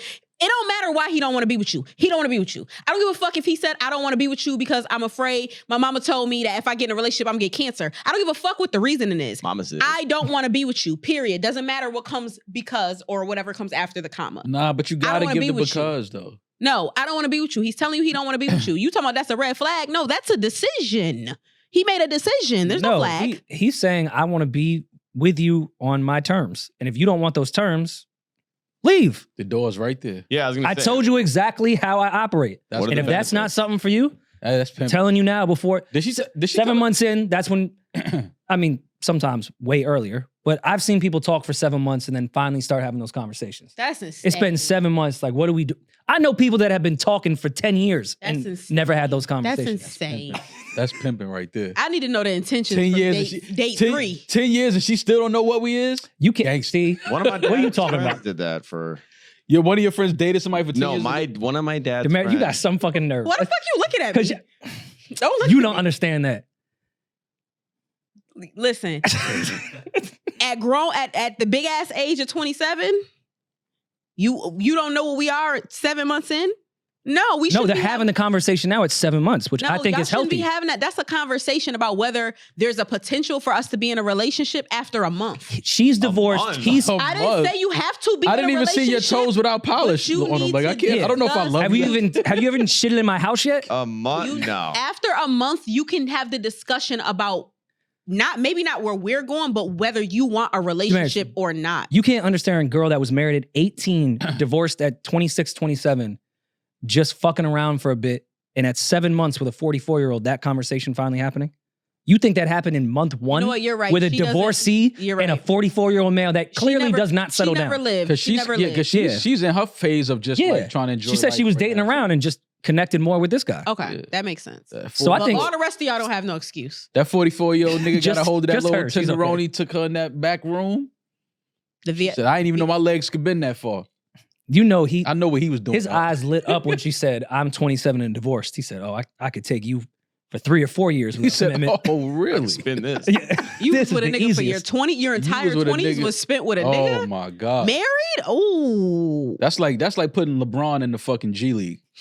That's a rare Can you- Pokemon. It's too easy. Like, it's too easy. Like, and you know he showed her the world. Like, you know when someone like Like, what is gets this? out of jail and did a crazy bid, and then you show them an iPhone, and Yeah. they're like, "Yo, what the fuck?" You know she got out of that shit from 18 to 27, yeah, and was like, "What's a restaurant?" yeah, exactly. Stop. Fucked her head Wait, up. people Fuck go on that up. vacation? Yeah, fuck the head up. That's too easy for that. He needed. I might be with. I want to talk to him. I might be with Baby D on this one. He know what he doing. He know what he doing. He know what he doing. He knows exactly what he's doing. He knows. But you don't respect that at least he straight up said that when they No, were I having the respect conversation? that. I respect that. But Gave it to her real. also, Shorty, let me tell you something, baby. You haven't really dated. Yes, you connecting with a 44-year-old. You're 27. That nigga has about 5 years, maybe 8 left of his dick working. What? You think Have the dick fun go with out him. at 50? What? Have fun Blue with Chew, him. no Rory and Mo code. Have Yeah. fun with him. Papa Chewy. Enjoy your time. Make him spend money on you. Run around. Like, enjoy your singleness with an older man. It's the greatest. They spend a lot of money. They're a lot of fun. They give you a lot of knowledge. Girl, go when you ready to start seriously dating again and get somebody that's within 5 years of your age. You don't want that old ass nigga. You're not gonna want him in 5 years. I'm telling you, you're not. You're not And gonna want him she in 5 probably years. likes because he's older, more of a structure because you just did a Yeah. whole Exactly. marriage. So yeah, I see why she went after an older dude right away. Yeah, but you don't want him to be your long term, and he don't want you to be his long term. You don't want shit Well, on he any said terms. that. Yeah, he wants no terms. No, he want her to bring her friend in the bedroom. I'm on. I mean, there's no Demaris' side. hints there, but I imagine he probably wouldn't mind. I'm on Demaris' side. If it's financially, like if this guy is doing well enough to just support you and just like kind of, spoil you a bit, run with it. Yeah. Don't expect shit from him emotionally. Just go to nice dinners. No, she's Whatever. attachment Barbie. She got fucking married at 18. It's attachment Barbie. Yeah, she yeah. can't. She's not gonna be out here spinning the 44-year-old. The 44-year-old is gonna be out here spinning her because she don't even have no experience spinning niggas. I wonder where she lives. You have no niggas Said the Bay. spinning. She's Kaylani from the Bay. Oh yeah, she's Kaylani from the Bay. Should she move? That nigga Should she over just there- go on a whole new train? That nigga over son? there pimping, man. I know pimping when I hear pimping, man. That nigga over there. And he about to put her on the stroll. and I'm I feel- telling you. Stop Maul. I'm trying to tell you some real shit. Y'all think I'm joking? And I feel like I'm so that sorry, honesty Kalani. kind of turned her on too, because she just went probably through 5-6 years of lies with the divorce. So when he straight up said what it was, she probably liked that shit. In the words of Rory, honesty can be toxic too. It definitely can be. Man, listen. Honesty can be He gonna toxic. sit her down like, listen, baby, bills is getting tight. You got to go out there and do something strange for a little bit. Stop. You being disrespectful. I know how these older. Listen, I'm an older nigga, so I know he older than me. You I got know- somebody on the stroll? Who, me? Yeah, you. Nah, that's an old life. I don't do that no more. But I'm just saying, I know what he trying to do. Oh, I know what he trying to. She green. She just got out of a 9-year. She was married. Yes. This nigga hit the jackpot. I'm telling you what, nigga. This She got nigga married hit. out of high school. She got married Crazy. at 18. So in high school, they were probably together for or Probably college, wasn't whatever. able to experience any nice things. Nothing. He about to create her. You ain't never OnlyFans. had a nigga send you a one-way ticket to Miami, sis. You gotta live. One Fuck way. that old nigga. You gotta A live. one-way ticket to Miami is crazy. You gotta live. Insane, Yeah. actually. Being in Miami for more than 3 days, you ready to get out of there. Like, all right, son, I'm ready to go home. Not if you've never been there before. Eh, Single. She You probably ain't never- traveled. you Did she ain't say what she do for work? No. No. You ain't never been to Miami single on at Nikki Beach on a yacht. God, Miami. She's only 27. She's young. She is young. She The good young. thing is she couldn't get So back yeah, in the my game. final thought on this is leave. He She told you got- what it is. You were looking to have a relationship. I don't think you need a relationship right now. Just keep dating. She needs hoe friends. Wait, did you make it out of that 10-year relationship with no kids? If you I had feel a like she nigga- would have said that if she had kids. She didn't My mention it. sis. My sis. Being married brother. for 9 years and then getting divorced with no kids is crazy. Especially at 18, yeah. She made it out. That's crazy. But you don't know her situation. Let's not. Okay, I'm Clap at sorry. that. Yeah, that could be awful. Sorry. Yeah, I'm sorry. Well, if it's not anything health wise, Yeah. Yeah. Do you think I think she should get some hoe friends. Show her the ropes. Yeah. Y'all not listening to what I'm telling y'all. She is the whole friend. But like she's not. This nigga about to have Stop. all this. All right, man. Never Stop. mind. All right. She's a listener and a Patreon user. What Like, if What he's that paying mean? for the Patreon? you're Sex calling workers her a future prostitute and sex she workers supports your don't. fucking Sex show. workers don't listen to our show. I know a few of them. Yeah, Shout out actually, Mr. I know a Nash. I couple know too. a few girls that got OnlyFans that fucking. Yes. He about to yes. just manage her OnlyFans account. She gonna be masturbating, you know. Ain't nobody touching her, but he pimping. He the one that he's controlling that account. This is a paid member. He of- he She doesn't responded. even have her own login. Yeah, he responded to the DMs. You know how that shit go. I know these niggas is virtual pimping. That's all. Now, I'm not saying he gonna put on Figueroa. She ain't about to be walking the strip. But she about to get her OnlyFans page popping and he gonna control it. 100%. I know what it is. She'll be a Berkeley hoe, not an Yeah, Oakland hoe. yeah. I know where he headed with that shit. I'm actually 44. about to ask if any of my friends want to get into the OnlyFans life. I would love to manage an OnlyFans. Like, I would love to be an OnlyFans manager. See, You were supposed to so you ben get start your answer OnlyFans nasty, page. nasty DMs. No, it just is a bad look. If I you was started your OnlyFans, you wouldn't be on this pod anymore. You'd be making too much money. You get the fuck out of here. fuck y'all. I would be out, but it's a bad look. I wouldn't do that. Because I don't like when people talk about me wrong, like, and they get shit wrong. And No, would but just be do it- so do many it. Yeah, assumptions. but you can do show whatever you want. It doesn't have to be your asshole. It would Do what Carucci is doing. She got her feet page on OnlyFans. Just cook in a bra. you also invite a lot of Horny niggas, yeah. Yeah, you invite a lot of energy, and it's just like I experience enough horny niggas just being on this podcast. Like I went live yesterday and was cooking, and nigga asked me what my favorite sex toy was. Like I don't like Gangsta. the horny energy. Gangster. I don't. it Nigga makes- got right to it. Fuck No, them but this kidney is the thing. beans. You That nigga said, fuck them kidney beans on that stove. What's your favorite sex toy? you He said, "Hey, how you doing?" She said, "Good." He said, "Do a squirt." Yeah. He went right to it. He went right. show me your toes. Get naked. How Get naked is crazy. How do you like on your IG grits? Live? How do you like your grits? I like my grits naked. That's nasty. But if you have a manager, they'd be the ones responding to comments. You literally would just have to be the person filming, and that's it. You wouldn't even have to deal with. Yeah. no, we wouldn't judge you on OnlyFans. If Julian was your manager and he was replying to all the men in the DMs, yeah, that's really who we'd yeah. be judging. Yeah. Why? How would you get in your bag as Demaris I in the wouldn't. replies? We're not going to play the scenario out. That's not going to happen. Yomi probably would. I think Peach would probably be the best to reply. Peach would smoke that because that's him. The people subscribing are the him. So who knows him better than Are they? himself? putting that on Peach. Yeah, why would you put that on Peach? Not like him, person. I'm saying people like Peach. Stop. It's still, you're still being shitty. Stop. Like the way Chris Stefano made the aura of who Peach is, even if it wasn't him. Peaches, yeah. That's Peaches right there. Peaches would be a good manager, not Peach. But yeah, I do want to manage OnlyFans. So if anybody wants to start on OnlyFans, you don't know how to get started, you don't think that you would have good marketing, I am offering free services for the first month. Demaris, our listeners would leak your OnlyFans videos first day. Not my own. I know that. Manage other people's OnlyFans. Demaris only going to be on there putting oil on her feet. Who am I going to leak? Who going to leak that? I'm saying if she went for it. I would never. It's not my personality. I would never do it. But I do want to manage somebody else's. So. But if Baby D made it wink on OnlyFans. We shouldn't be having these conversations. What? That's Baby D. She gonna shouldn't be fucking having. joke, man. Like, That lawsuit just my great, lawsuit baby. gonna look like Diddy's. Like, yeah. Yeah, because reading that on paper, like not in context with his tone, like if that was just in a courtroom, just on paper. Yeah. And then he said, Well, Baby D make it wink. you definitely have to explain to the judge what that means. But thank God we have it on camera recorded, the context, like what we talking Nah, about. but it depending on what state, maybe we couldn't use that evidence. And Maybe it would just be the read. And Yeah, if the you get- cameras went and missing. then somebody fucking edit Yo, if this they shit made out. Maul read that shit out loud, understand.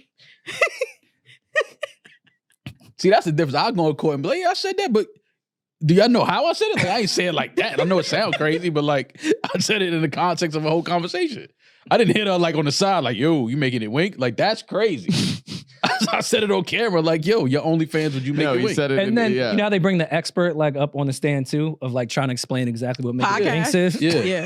So Make It Wink would be having her vagina go up and then down as if it was winking like an It would eye. be a Kegel. Yeah. A whispering eye. Yeah. You know what I mean? Make it wink. Make the butthole wink. That's all. It's all good. We got another one? Do we have another voicemail? Oh, yeah. Shout out to her. Yeah. Get out of that situation. Get out. Keep Run away, dating. come on. She can't. She called. She called to have us bully her about this. Get out. She's involved in a crime right now. Yeah, she's in a fucking, she's locked into a 360 with that nigga. Yo, what's up with it? Big fan of the pod. My name's Smig. I'm from Ohio, and I'm just gonna get straight to it. Last night, I was out having a couple drinks with the homies. The spot we was at was dead, so we ended up leaving at like midnight. As I was driving home, I had pulled up to this light. An Escalade full of bitches pull up. They bumping Glorilla. They turned up, all this shit. They see me, I see them. They acknowledge me. They like, hey, what's up with it? And the girl in the passenger seat, she like, oh, you cute. And, you know, giving off good energy. So I'm like, damn, where y'all going? They tell me the little spot that they going to. I'm like, shit, I'll pull up. I'll see y'all there. I pull up to the spot. They walk into the spot. I see them. I walk up to the girl that was in the passenger seat that was giving me the good energy. I'm like, hey, you know, you're the only reason I'm in here tonight. She immediately responds with this stank attitude like, so I guess that means you buying drinks, all the drinks for me and my friends then tonight. And I'm like, oh, damn, like straight like that. Where this energy come from? She's like, what you mean? You I'm met like, her at a "Man, red like-" light. I'm like, just why you acting like that? She like, oh, I ain't acting like nothing. Is you gonna buy the drinks or what? I said, listen, baby, you enjoy your night. And I walked off to continue enjoying mine, which included buying drinks for other women. And I just want to know, was I petty for that or was she just out of pocket? Julian, why you pick this voicemail? Why not? She played that a little wrong. She could have went about that a little different. Because you can get a guy to buy a round of drinks for you and your girls if the approach is right. They met at a red light. I've met women at red lights. I've met women in. How should she have acted? No, I mean, you just gotta be a little cooler than that. Are you buying drinks for like what if you would have like, all right, y'all fucking? Well, you shouldn't say that. She shouldn't have said that. I agree, but he shouldn't have had any expectations of the woman that he met at a red light that said, come to this club. I don't think he had expectations. I just think he felt like that was a little like I think any aggressive and a little women like, that do that are corny, but yeah, that's all. I don't think he had any expectation. I just think he felt like that approach was a little like, damn, like. I wonder if he ugly. I mean, he said that she said he was cute. That could have been just bait for trying to get a nigga to come by. That's what I'm wondering. I'm wondering if he ugly. Because if he was cute, he might have got a different response. I'm not calling you ugly, Smig. Shout out to you. I was just wondering. it could be like those girls that stand on South Beach and like try to fake get guys going to the club. Oh yeah, they're promoters, but they're not. They're like undercover agents that are promoters. Yeah, they're like, meet us here. And you Yeah, meet them there, and they be like, yeah, so they just need your card. Yeah. Need my card. Like, Then don't all of a- nobody need Then my all of a sudden card. they're at the host stand, and you're Yeah, like, yo, how did that happen? yeah, like, yeah, nah, don't nobody need my card. I thought she liked me. Yeah, like, nah, they don't need my card, shorty. Like, nah, I'm cool. It could have been one of those situations. I just feel like this is extremely obvious. Yes, she was rude. Yes, she was entitled. And no, you should. If you don't find that type of thing attractive, then no, you weren't wrong for not buying her drinks. Some men like shit like that. You run it. There's a whole community of men. It's called a trick. Yeah, there's a whole community of men that would have been like, yeah, I'll buy you whatever you want. There's years and years of songs about them.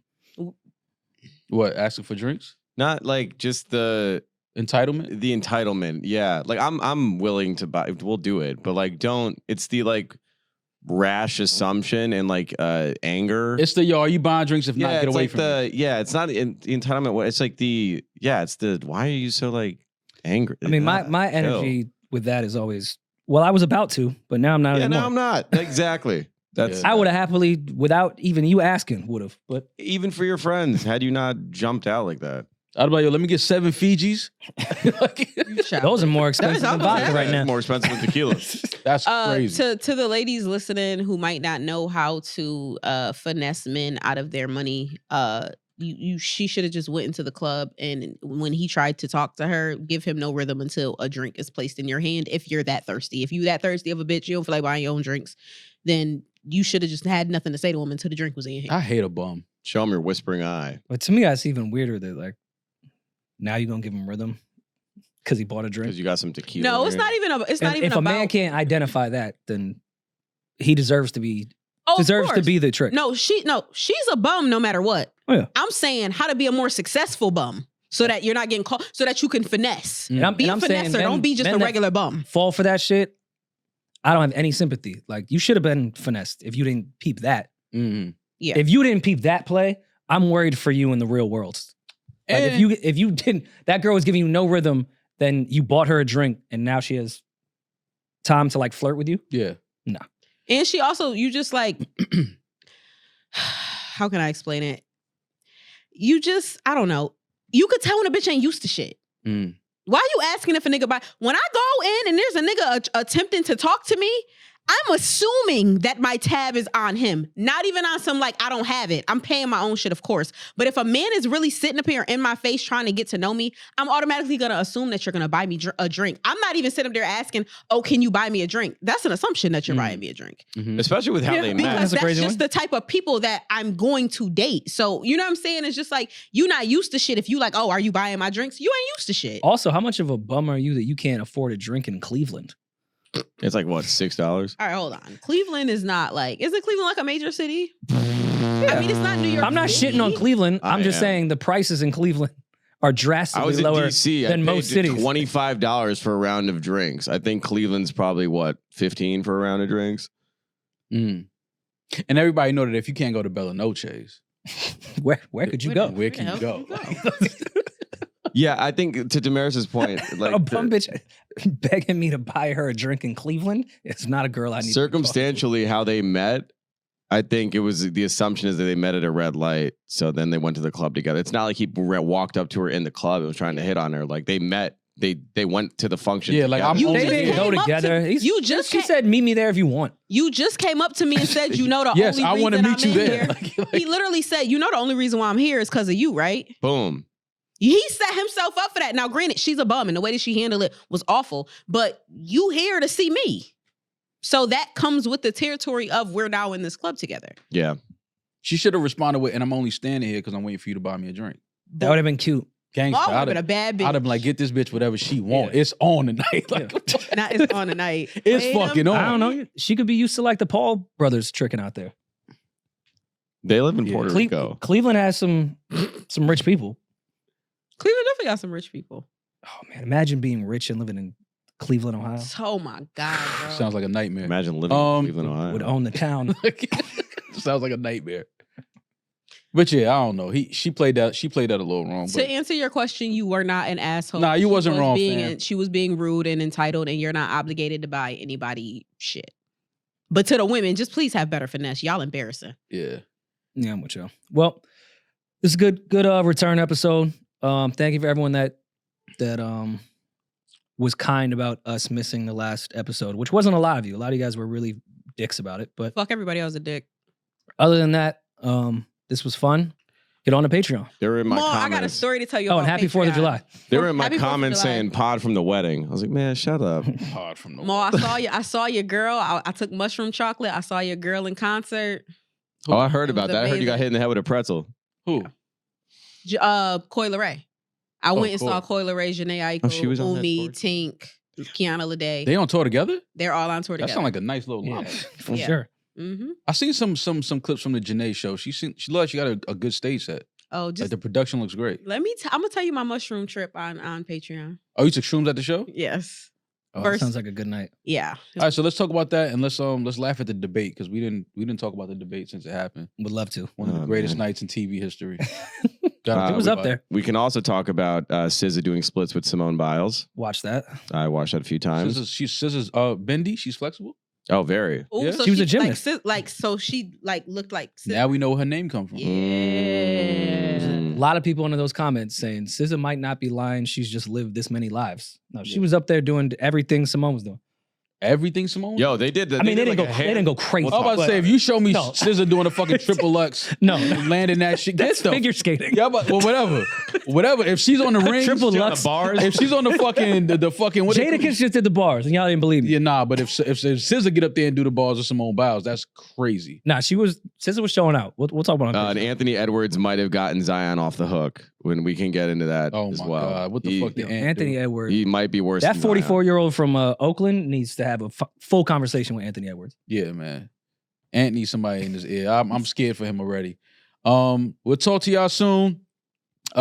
Rest in peace, Upscale Cracc, New York City legend. Rest in peace, Chef Jamal James Kent, New York City legend. Everybody be safe, be blessed. Happy holidays. And we'll talk to y'all soon. I'm that nigga. He's just ginger. We headed to Patreon.